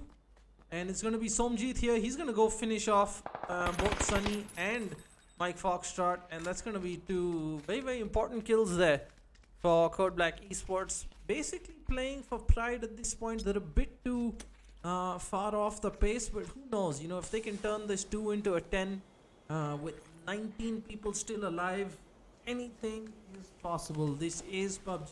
If the RNG gods favor you, but anything can happen. Ninja Freak from Hexa Esports also gets spotted and successfully eliminated by Team 3 Bridge Campers. They were not camping the bridges this time, but they do manage to become the better of the latter as they do successfully take one whole squad down. Alright, here turning our attention to Global Esports. They seem to be in a decent position. They are spread out in pairs of 2.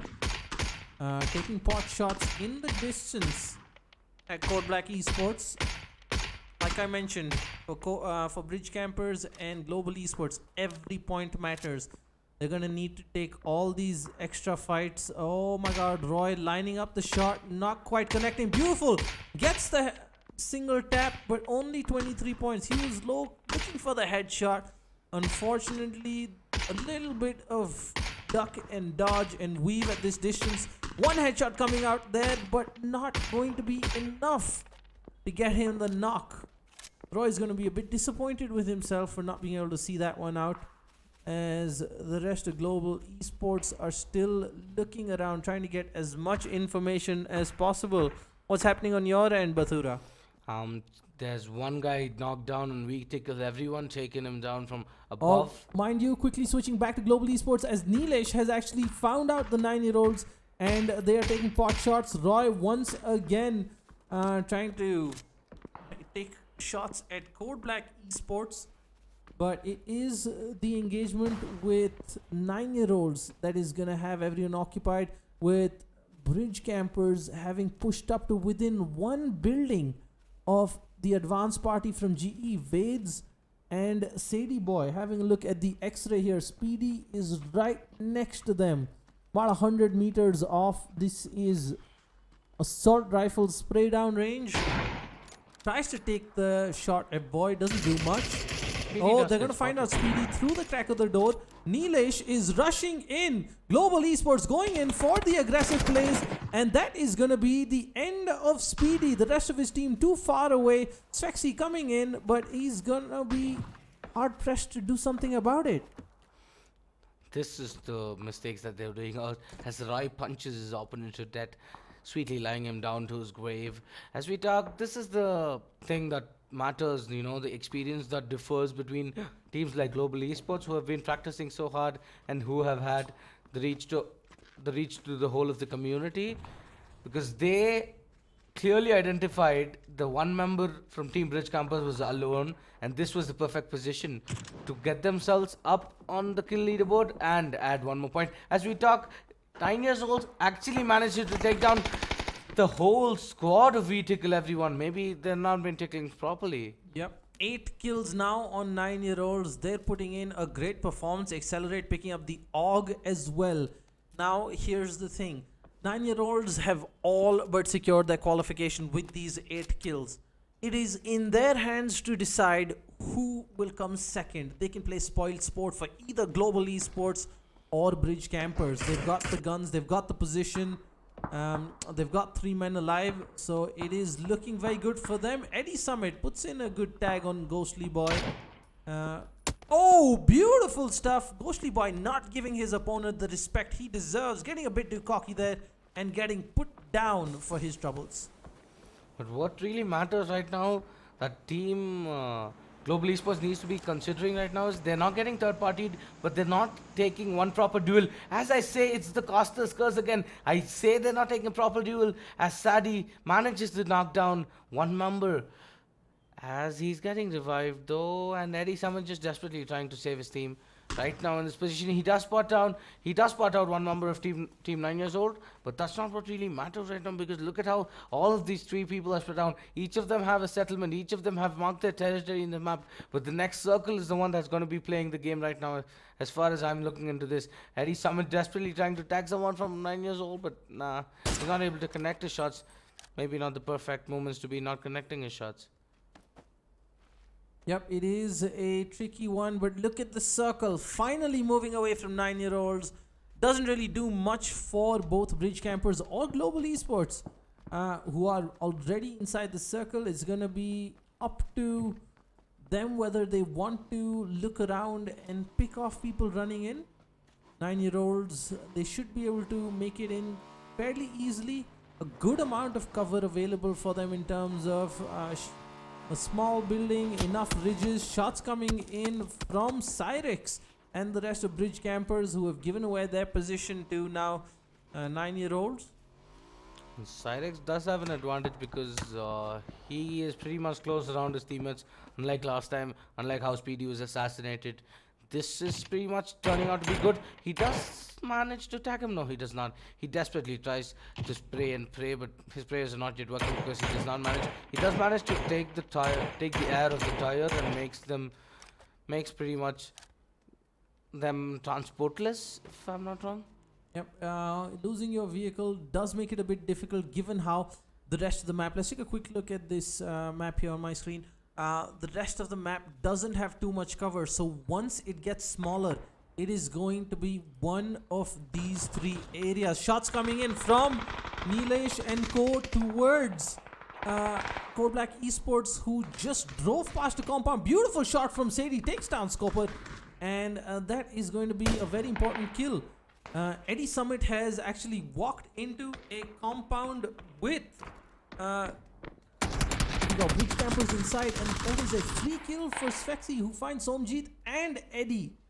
2 very important kills. Taking a look at the kill leaderboard so far, we've got 4 on Bridge Campers, 3 on Global Esports, and this is getting very close at the top. 2nd and 3rd place is going to be the real competition going into the final moments of this 3rd map. Folks, this is the Legion of Champions Series 4 PUBG PC India Qualifier Day 2, where 2 teams are going to qualify for the LAN finale in Bangalore and compete for a massive 10 lakh prize pool from Lenovo and Intel.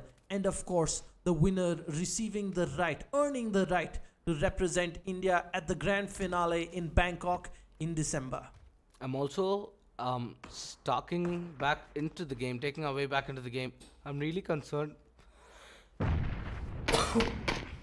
Excuse me for that. I'm really concerned about the position that 9-year-olds have now. They pretty much have no cover. They just have 2 cliffs. Yes, but the high ground is the advantage. They're going to be looking to keep the final circle coming in now, and look at that. It favors the 9-year-olds and Bridge Campers. Global Esports are the one who are going to be forced to go out and uphill up against the leaders. 47 damage on Ghostly Boy. They're going to be looking at capitalizing on that. Kev also a little low on HP. So it seems like Global Esports are going to be pushing up in just a little bit. They do have a bike. Not sure if they're going to use that and risk giving away their position. Nilesh and Vades are pushing in. Kev will potentially see them. Yes, the shots coming out. They do find a little bit of a ridge, but the rest of 9-year-olds are rotating. This is going to be very, very awkward here for Global Esports as they're pushing up. Kev is going to come up right in front of Vades. Vades is looking the wrong way. I'm not sure Vades is going to see out. Vades gets one out, and Kev is going to punish him for that lack of attention. And this is not what they were hoping for. Nilesh, the next man up, out in the open. Bridge Campers can shoot him. 9-year-olds can shoot him. Kev is going to put Vades out of his misery, prevent the extra information going out to Global Esports, and Nilesh now in no man's land. But look Luckily, he's on the wall side of the compound, so bridge campers won't be shooting unless they come out, which means they're gonna get spotted out by 9-year-olds as well. Sadie trying to run away from that hill. Oh, getting shot at by Ghostly Boy. Doesn't know where to go. Boy gets taken down as well. Neelesh takes down Kev and Ghostly Boy. It's all up to Twitch Accelerate. Neelesh trying to go for the finish.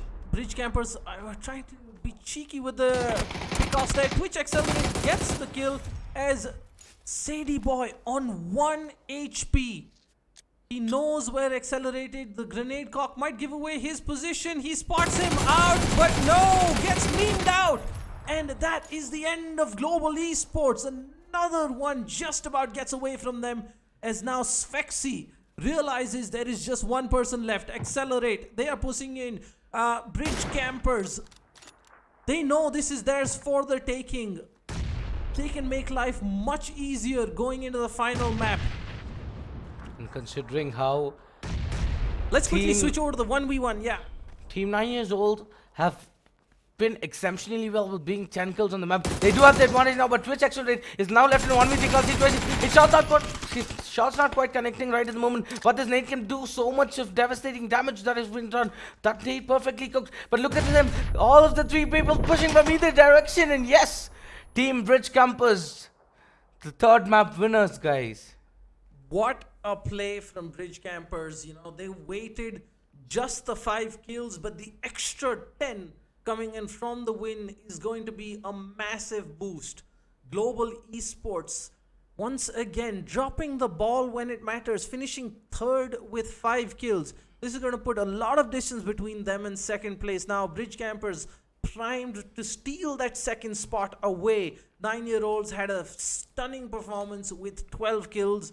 Unlucky to miss out there, but they had a great duel with Global Esports where they came out on top. But it was bridge campers who capitalized on this opportunity to help make them probably the front runners to take that 2nd and final spot going into the Legion of Champions LAN finale. That's it for the 3rd map. We're going to be back in just a little bit with map 4 of the Legion of Champions Series 4 PUBG PC India Qualifier, brought to you by Lenovo and Intel. To the untrained eye, you look like everyone else.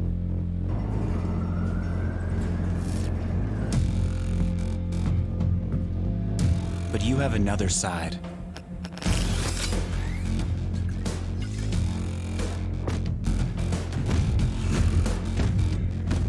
Embrace it with a machine that's worthy of you.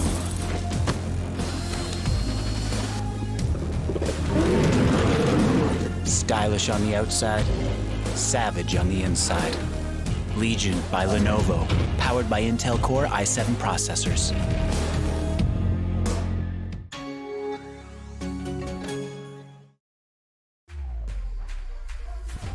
Think she can't get a last-second clutch? Watch this. Think he can't carry his team while streaming in high resolution? All the while recording a once-in-a-lifetime win? Watch this. Think leveling up only happens in-game? Watch this. On Intel Core i7, they'll rise to every challenge. Now it's your turn. Game, record, stream without compromise on Intel Core i7. To the untrained eye, you look like everyone else.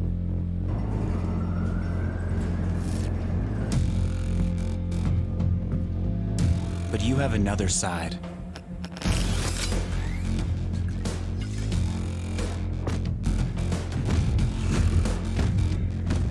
Embrace it with a machine that's worthy of you.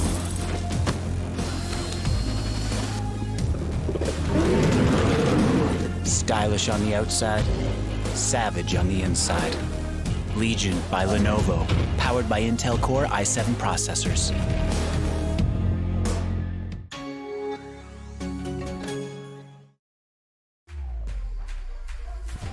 Think she can't get a last-second clutch? Watch this.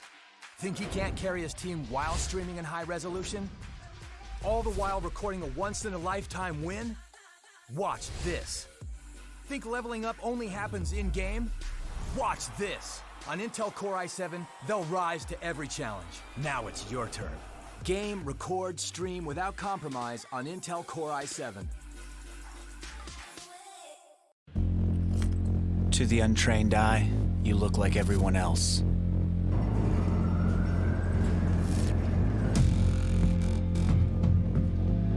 But you have another side.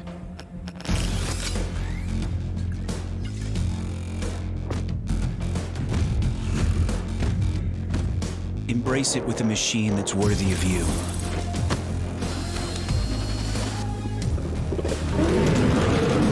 Stylish on the outside, savage on the inside. Legion by Lenovo, powered by Intel Core i7 processors.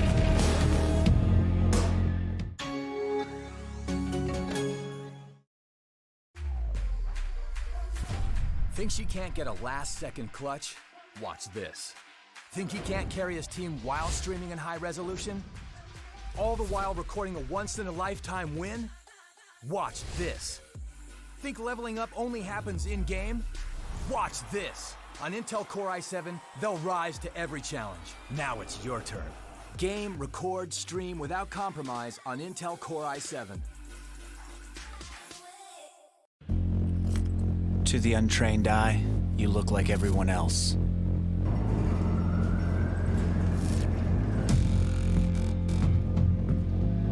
But you have another side.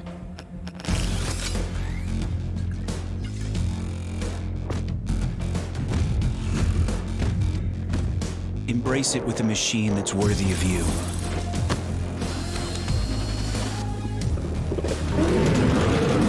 Stylish on the outside, savage on the inside. Legion by Lenovo, powered by Intel Core i7 processors.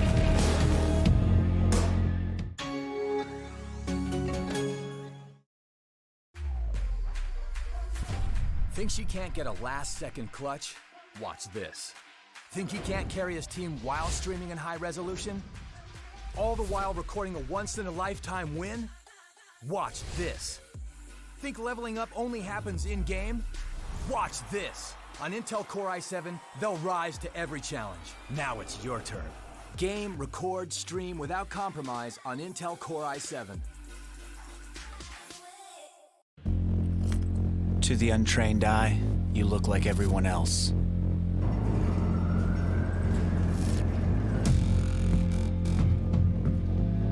But you have another side.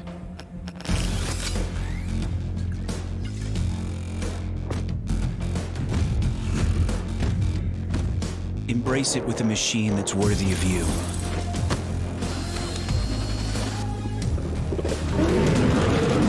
Stylish on the outside, savage on the inside. Legion by Lenovo, powered by Intel Core i7 processors.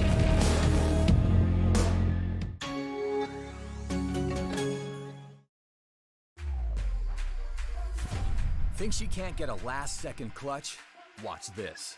Think he can't carry his team while streaming in high resolution? All the while recording a once-in-a-lifetime win? Watch this. Think leveling up only happens in-game? Watch this. On Intel Core i7, they'll rise to every challenge. Now it's your turn. Game, record, stream without compromise on Intel Core i7. To the untrained eye, you look like everyone else.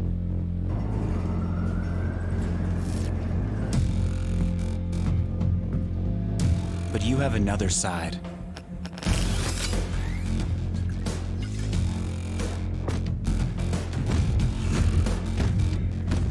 Embrace it with a machine that's worthy of you.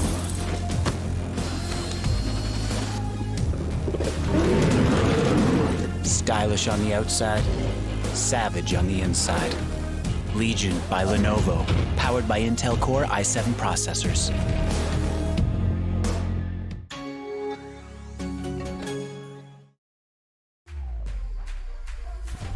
Thinks he can't get a last-second clutch? Watch this. Think he can't carry his team while streaming in high resolution? All the while recording a once-in-a-lifetime win? Watch this. Think leveling up only happens in-game? Watch this. On Intel Core i7, they'll rise to every challenge. Now it's your turn. Game, record, stream without compromise on Intel Core i7. To the untrained eye, you look like everyone else.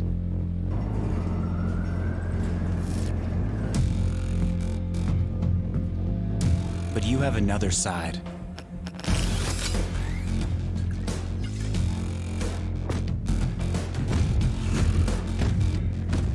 Embrace it with a machine that's worthy of you.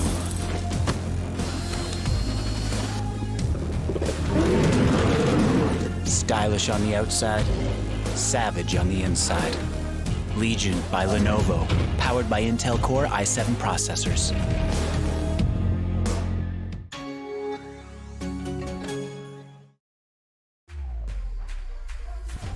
Thinks he can't get a last-second clutch? Watch this. Think he can't carry his team while streaming in high resolution? All the while recording a once-in-a-lifetime win? Watch this. Think leveling up only happens in-game? Watch this. On Intel Core i7, they'll rise to every challenge. Now it's your turn. Game, record, stream without compromise on Intel Core i7. To the untrained eye, you look like everyone else.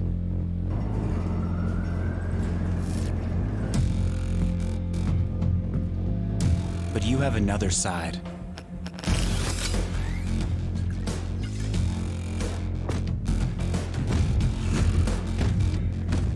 Embrace it with a machine that's worthy of you.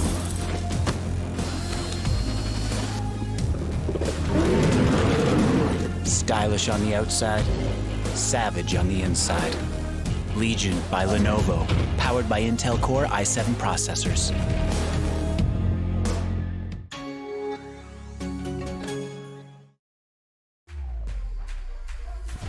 Thinks he can't get a last-second clutch? Watch this. Think he can't carry his team while streaming in high resolution? All the while recording a once-in-a-lifetime win? Watch this.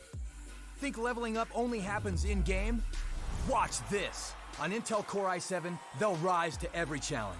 Now it's your turn. Game, record, stream without compromise on Intel Core i7. To the untrained eye, you look like everyone else.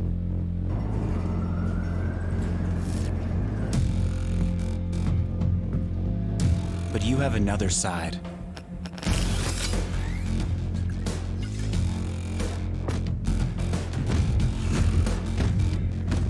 Embrace it with a machine that's worthy of you.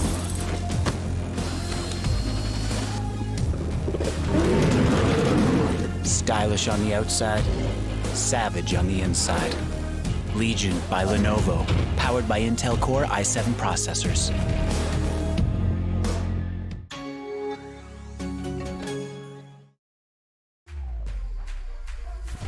Thinks he can't get a last-second clutch? Watch this. Think he can't carry his team while streaming in high resolution? All the while recording a once-in-a-lifetime win? Watch this. Think leveling up only happens in-game? Watch this. On Intel Core i7, they'll rise to every challenge. Now it's your turn. Game, record, stream without compromise on Intel Core i7. To the untrained eye, you look like everyone else.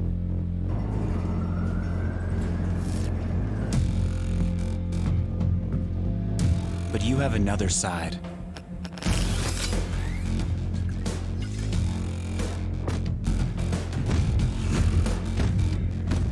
Embrace it with a machine that's worthy of you.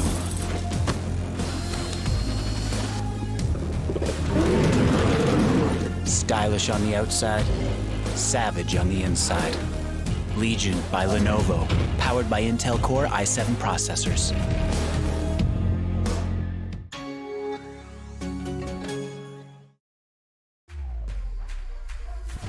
Thinks he can't get a last-second clutch? Watch this. Think he can't carry his team while streaming in high resolution? All the while recording a once-in-a-lifetime win? Watch this. Think leveling up only happens in-game? Watch this. On Intel Core i7, they'll rise to every challenge. Now it's your turn. Game, record, stream without compromise on Intel Core i7. To the untrained eye, you look like everyone else.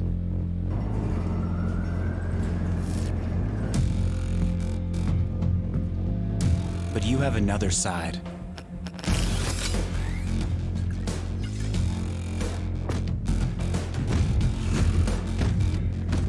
Embrace it with a machine that's worthy of you.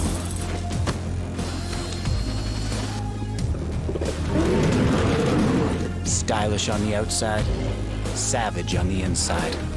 Legion by Lenovo, powered by Intel Core i7 processors.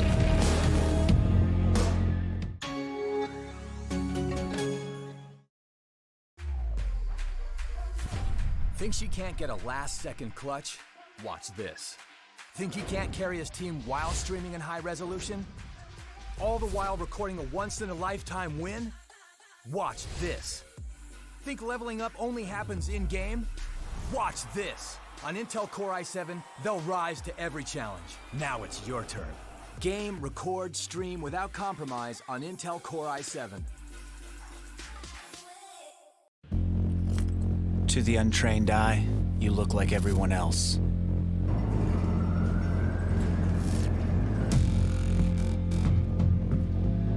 But you have another side.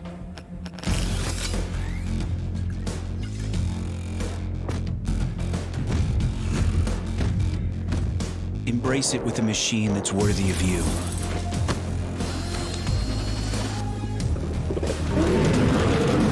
Stylish on the outside, savage on the inside. Legion by Lenovo, powered by Intel Core i7 processors.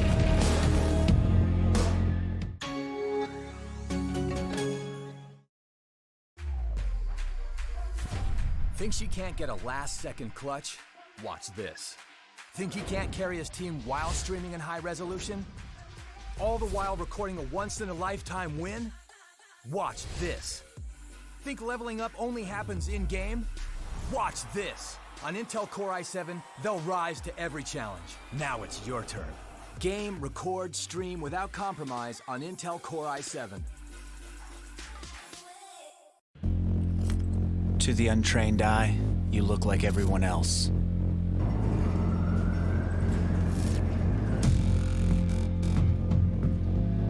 But you have another side.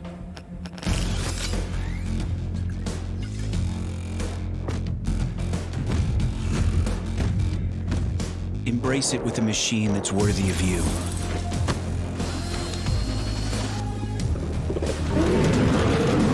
Stylish on the outside, savage on the inside. Legion by Lenovo, powered by Intel Core i7 processors.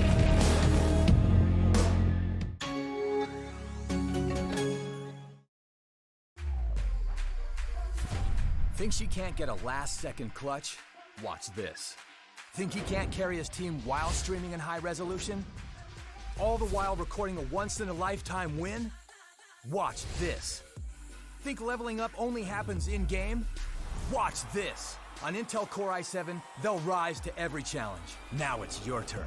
Game, record, stream without compromise on Intel Core i7. To the untrained eye, you look like everyone else.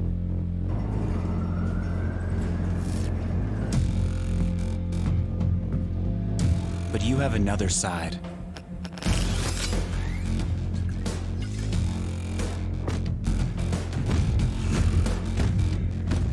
Embrace it with a machine that's worthy of you.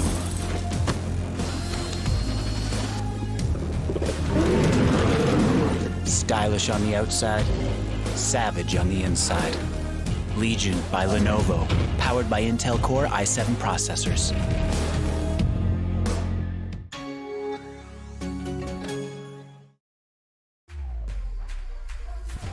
Think she can't get a last-second clutch? Watch this. Think he can't carry his team while streaming in high resolution? All the while recording a once-in-a-lifetime win? Watch this. Think leveling up only happens in-game? Watch this. On Intel Core i7, they'll rise to every challenge. Now it's your turn. Game, record, stream without compromise on Intel Core i7. To the untrained eye, you look like everyone else.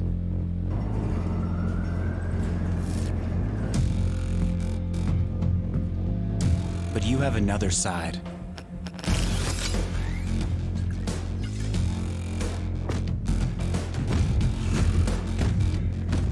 Embrace it with a machine that's worthy of you.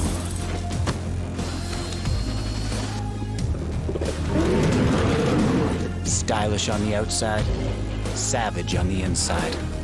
Legion by Lenovo, powered by Intel Core i7 processors.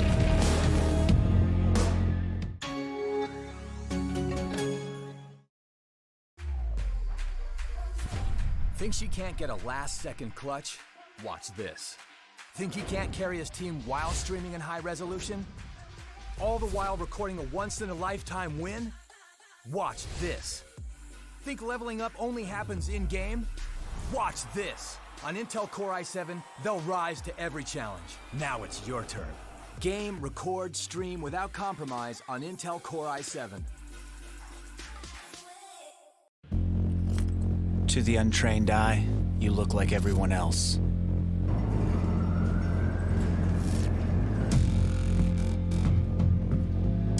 But you have another side.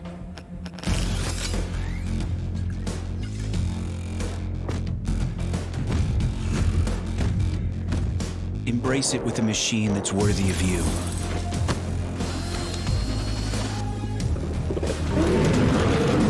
Stylish on the outside, savage on the inside. Legion by Lenovo, powered by Intel Core i7 processors.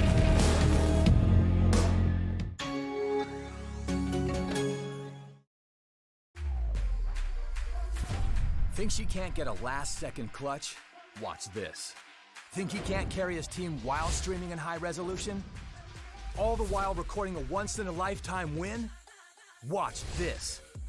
Think leveling up only happens in-game? Watch this. On Intel Core i7, they'll rise to every challenge. Now it's your turn. Game, record, stream without compromise on Intel Core i7. To the untrained eye, you look like everyone else.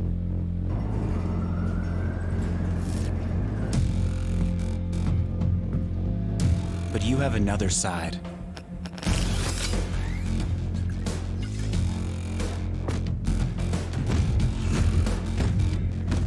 Embrace it with a machine that's worthy of you.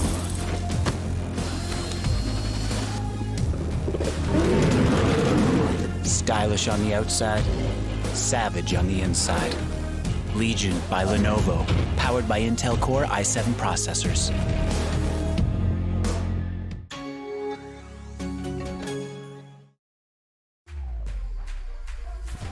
Think she can't get a last-second clutch? Watch this. Think he can't carry his team while streaming in high resolution? All the while recording a once-in-a-lifetime win? Watch this. Think leveling up only happens in-game? Watch this. On Intel Core i7, they'll rise to every challenge. Now it's your turn. Game, record, stream without compromise on Intel Core i7. To the untrained eye, you look like everyone else.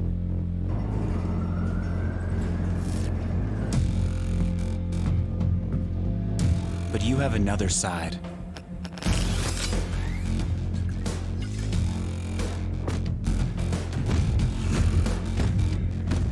Embrace it with a machine that's worthy of you.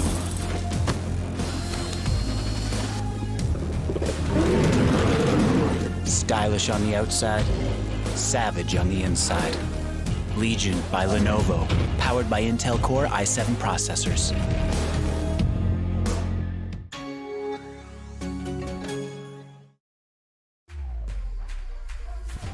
Think she can't get a last-second clutch? Watch this. Think he can't carry his team while streaming in high resolution? All the while recording a once-in-a-lifetime win? Watch this. Think leveling up only happens in-game? Watch this. On Intel Core i7, they'll rise to every challenge. Now it's your turn. Game, record, stream without compromise on Intel Core i7. To the untrained eye, you look like everyone else.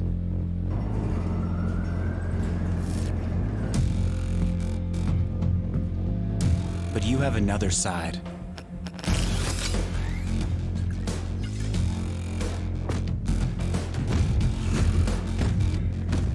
Embrace it with a machine that's worthy of you.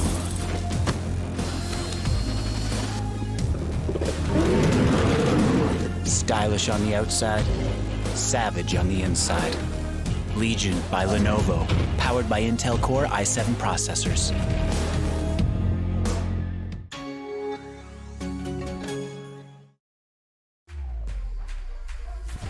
Think she can't get a last-second clutch?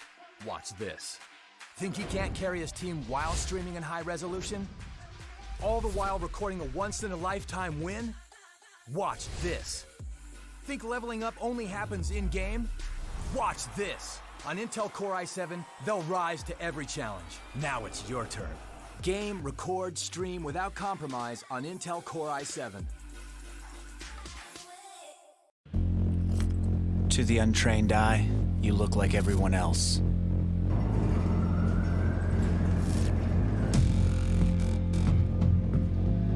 But you have another side.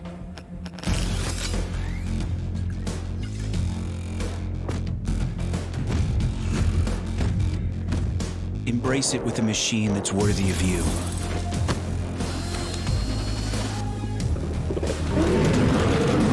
Stylish on the outside, savage on the inside. Legion by Lenovo, powered by Intel Core i7 processors.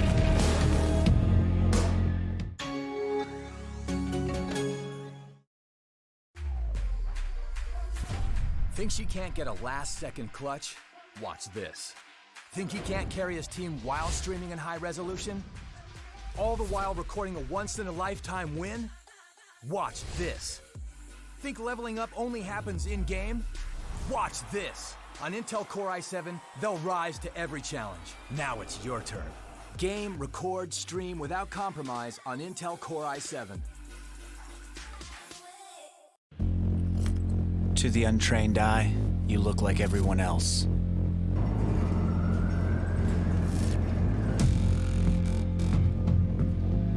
But you have another side.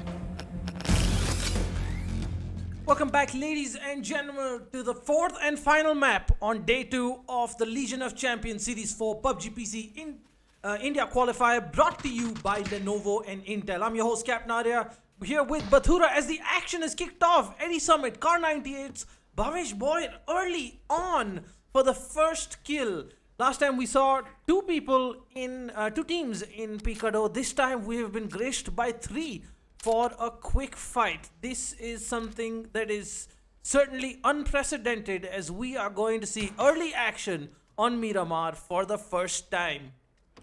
But what also I would like to quote on Eddie's shot, the first kill, he had no scope. He took him down without a scope. I mean, it is amazing to see no scope Car 98 plays, of course, but given the close quarters of Picado, the buildings, the windows, the alleys, it's always exciting to see what these guys can do with it. The teams in contention here: Code Black Esports, Team Fam, and of course Hexa Esports, who are looking to try and maybe sneak in an outside chance of qualifying for the LAN. We'll bring you the scoreboard in just a little bit.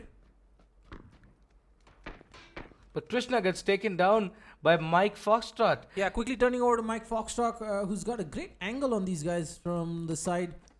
He can see anybody going in and out of the building from the left.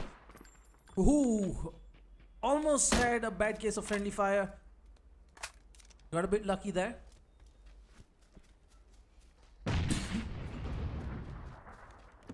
But Olive Khan is just lingering around the building trying to get... But he does spot out Ninja Freak. But does he manage to actually get on? He's not able to actually get the pick on anyone. But Eddie Summit with his devastating Car 98.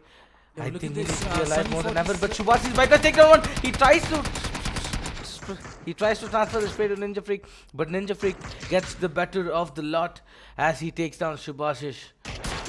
He does take down one more onto the squad, and now there's only 2 people left, but Krishna gets taken down instead.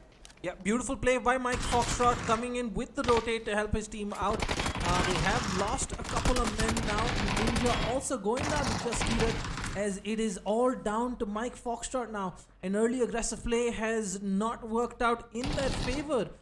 They are in this tricky position here with 2 teams around them, and Mike Foxtrot was just unlucky to be the guy caught out. Let's see if we can take a look at the map as well to see how he's being pushed there by Jaskirat and Paradox. From the side, beautiful, lined up. He's gonna try and quickly get himself another kill, get on the scoreboard, right? Doing his best at this point. He's gonna hide in the room. Mike Foxtrot spots out one more, but unable to finish off Paradox, as that is gonna be the end for him. But yes, Saumya has also managed to take down Alif Khan. Oh my god, this is a close encounter that everybody's been looking for. And he somehow takes down Saumya in return, and this is a beautiful reply for taking down his team. He does not even wait. He just kills him with no mercy at all. Yeah, I'm not sure if we can quickly switch to a 1v1 cam for Eddie versus Paradox. It should be the final play for either of these teams. Could turn out to be quite an exciting situation. And oh my god, Eddie just caught out as Paradox pushes him, and that is gonna move Paradox's team up to 4 kills and Eddie's team out. 5 teams, 2 teams already eliminated within the first 5 minutes of Miramar. Who'd have thought that was gonna happen? Exactly, and Picado, I don't really understand it being a tournament. You're gonna get pretty much separated, disintegrated loot everywhere, but you're gonna have a pretty decent amount of loot. I don't know why 3 teams got down. Maybe they did not see this coming down. I mean, these were the teams that were sort of at the fringe of things. The scoreboard tells you the whole story. 9-year-olds, all but qualified, Bridge Campers, and Global Esports, the ones in real contention here. Now turning our attention to Global Esports, as they are pushing Paradox, the last surviving member of the squad. Paradox desperately They've trying to heard just stay the alive. shots. They know something is happening here, and I don't think they're quite certain of how many people there are. 9-year-olds driving off right behind Picado, spotted out by Global Esports, and I think that might just help Paradox survive a little while longer. I think Kev in the distance toppled his car, or at least hit a rock. Seems to be back up and running. Paradox desperately trying to get some moving targets as he's Oh, trying. Paradox gets spotted out. Sadie waited just a little bit long. Oh, beautiful shot trying to come in. Where's Sadie? No, instead Oh, said Sadie before. fluffs it. Paradox hit by one of his teammates, but Sadie should have done more with that. Shots coming back from Paradox. Finds Sadie, and Sadie's nade is going to be enough to finish off Paradox. That is 1 kill on the board for Global Esports, and they close the gap to 1 point between them and Bridge Campers. Let's take a look at that scoreboard once again to show you how it stands as of now. So after this kill, it is Bridge Campers 38, Global Esports 37. That is going to make for a very exciting match, because that means 16 teams alive, 16 players and 4 teams alive. This is going to be probably the most intense finish. 2 teams have it all to play for. Never has it been so close in a PUBG tournament, and this is what makes it so exciting. Let's take a look at the full map view of how the server is shaping up so far. Who expects this to be happening right after 8 minutes of the first half? 8 minutes of the first half. It's the final map, but I thought everybody's energy would be a bit down. Maybe they would go for the slow approach, but it was vice versa. Nobody saw this coming. 8 minutes into the map, we're already down to only 4 teams left fighting for that final spot for the LAN qualification, and then to represent India and go to Thailand. Yep, absolutely. They have it all to play for. And it's not just the fact that they get to reach a LAN finale. just by virtue of qualification, they are guaranteed a portion of the prize pool. It is one of the most awesome PUBG tournaments in terms of prize pool, because every team that qualifies is going home with something. So every position they make it up the ladder in the qualifier, they're gonna be taking home a bigger prize. So certainly this is preparation for the massive 10 map 2-day event happening in Bangalore next month at Comic-Con on the 16th and 17th of November, where the 10 best PUBG teams from India will descend for an epic PUBG showdown, the Legion of Champions Series 4 PUBG PC India finale. But now look at this, everybody's rushing in for the circle. They don't want to be that disadvantageous team getting caught out by the circle. But I don't think there's going to be an engagement between any of the teams right now, because all four of the teams are actually quite spread out throughout the map. But Yeah, it's gonna be a while. We were treated to a great, exciting start, and now, believe it or not, we have the top 3 teams. Plus, if I'm not mistaken, we tickle everyone, of all people. who's still alive and kicking, and they're safe and sound in a pretty not happening spot, of the map right now. And I think this time Chumasara is for the taking for the 9-year-olds. Yeah, it's gonna be just a bit of slow looting from here on in for these teams. They're all in a good position. 9-year-olds, they're gonna be approaching this as a chance to keep their skills sharp and sort of stay on point as the tournament and qualification progresses. As the second team who will qualify, as the second group rather, they're gonna have a lot of weight between now and the tournament, so they're gonna wanna get in as much action, get a feel of how the other teams are. And here we have Accelerate pushing up towards Roy. Oh my god, Roy is going to punish him. Beautiful stuff. Global Esports gifted that kill. The trade coming in on Vades. And this is turning into an interesting situation. 9-year-olds got a bit too cocky there, but Global Esports gets another important kill on the board. That all but removes the 2-point deficit. 38-38, they are tied. But Bridge Campers, they do have that one chicken dinner, which gives them the advantage in case of a tie. And now, even though Team Code Black Esports has been eliminated, they're still on top of the kill rankings with 4 kills, followed by Team FAM with 4 kills themselves, followed by Team Hexa Esports with 3 kills, followed by Global Esports with 2, and the rest with none. Yep, not too much left to go around. 15 members alive. I think this is going to be a very, very tight finish between Global Esports and Bridge Campers. Bridge Campers, unfortunately, are quite far away from everything. They're not going to be looking at... oh my god! Did Cypher just knock out his own teammate in the distance?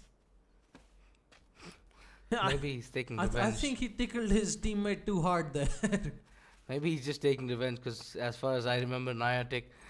Yeah, that Niantic we hit had Cypher a team knock before as well in the earlier maps. So definitely interesting approach by those guys. Taking a look at this map here. We've got Bridge Campers fairly close to We Tickle Everyone, and they're gonna be hoping they run into We Tickle Everyone to take advantage of that situation. We Tickle Everyone slightly lower down that scoreboard, so they're gonna be confident of coming out on top of that encounter. Global Esports very comfortable in the middle of the map. Very similar to what 9-year-olds did in the first 2 maps. Very similar to what Indian Rivals did yesterday. Stay in the middle and just get the few kills in the end and secure the dinner. I think that's what they're looking for right now. And considering the positions of both Team We Tickle Everyone and Team Bridge Campers, I think they're the one they're the ones most likely to be engaging in a combat. But considering the position, they don't even look at it. Look at how Team 9-year-old is pushing. They don't even care. They're pushing in that 9 years old. He doesn't give a damn as he's flying around with that vehicle. But he does. Cypher God does manages to give him down some enough damage, but he's just flying. There's nobody who can catch him. And yes, that's a lot of information picked up on the bike. Yep, the bike definitely does have its pros and cons. You're very likely to fall off and get shot, but the mobility and speed it provides is unparalleled. And Kevin, Google X God, are lucky to have survived there. They've picked up a compound at the far edge of the map. Now, this is very interesting because it provides 9-year-olds a chance to pincer. Yeah. And Right, look at Ghostly Boy and Co coming in from the south. They're actually going to be running into Cypher. And with the 4 teams remaining, only 9-year-olds have lost the friend. I'm sorry for doing that. Have lost the friend, but all the other squads are full. But Cypher does spot down one person from 9 years old right now. I'm really not sure who it was, but he does spot down. He does take the information. He does have the car to go to the zone as well. They're pretty much close. But look at this position. Look at where I am a most hasty boy is. Oh, Ghostly Boy is actually going to stop in front of Cypher. He's going to start shooting and not able to finish. A whole clip goes in that, and now he is stuck in the zone. It's still about 1 damage a second. So he's going to be fine for a while. Getting shot at from the distance. Peacekiller is going to connect with the DMR, and that is going to be a very important takedown. Not what 9-year-olds were looking for, but again, this is a rather inconsequential game for them. They are having fun. They have statistically secured their qualification for the LAN finale, and this is just about keeping their skills sharp. The real question is, will Bridge Campers and Global Esports get in on the action? Ghostly Boy falls to the zone. And yes, Vertical everyone have actually proved out to be Oh, promising in look this at map. this. Kev driving straight towards Bridge Campers. He and Google X God are going to gift them 2 kills here. Coming up, Vojin the first up. Oh my god, Google X God takes down Kev with friendly fire. It is all up to him. Cyrex in front of him, mind you. Oh, on the ledge and slips down, gifting Cyrex the kill. Lucky for them, unlucky rather for Bridge Campers. It is just the 1. Because of friendly fire, that does not count as 2 kills for them. Yikes, not what they were hoping for, but the good thing is this does put them 1 point ahead of Global Esports once again. Now it's going to come down to who finishes first, second, and third. We tickle everyone full strength. Global Esports at full strength. And Bridge Campers at full strength. You can see all 3 teams coming in. Bridge Campers sandwiched between the 2. We of course know the ones they have to worry about more. Right. Global Esports scoping in. They know where the shots came from. Let's take a look at Sadie Boy. He has a rough idea of where he can expect the other teams to be. But I really like how Global Esports have started taking on this engagement right now, because they're not giving away their positions by taking the first shot. But yeah, they're scouting the positions of both the teams and maybe get the perfect advantage, wait for the perfect moment to actually push and devastate them with the skill that they currently have. Yeah. So they're using the left side of the mountain to push in. Sadie Boy, as always, the first one up. I'm not sure if Sphexy is going to be able to spot them out. He's a bit confused as to where he should be looking. They have no idea. Sphexy just gave up the perfect position, and it's going to actually allow Global Esports to push up. This is not what Bridge Campers wanted. Global Esports knocking at their door right behind their ledge. Sphexy has no idea. He was the guy who was supposed to be guarding that side for them. Turned at the worst possible time. He has an idea whether Nilesh is there. Yes, the shot's coming out. They know that Global Esports has arrived. I'm not sure that they know that which team it is. But do they expect... And now it's Global Esports that's pinched between the 2 squads. I don't know why they're not shooting. Why is VT Everyone not shooting? As they talk, they start shooting, but they're pretty much not connecting any one of their shots together. And look at this.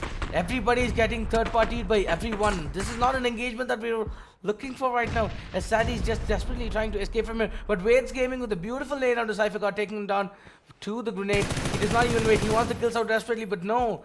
He also has to secure himself by not going down. Yep, it's all going to come down to who gets the most kills in this engagement. All 12 members still alive across the two teams. Spexy takes a bit of damage there from We Tickle Everyone in the distance. But their main concern, the main threat, is global esports right in their own backyards. We Tickle Everyone has not moved from their position. They're still taking pot shots from the distance. And it is mainly global esports and bridge campers who are engaging in this skirmish. We Tickle Everyone are very, very happy and content keeping their position. Nades flying around. But look at this position from Sadie. He's just running around. He has that powerful 8x scope and the Kar 98. We know what he can prove to be.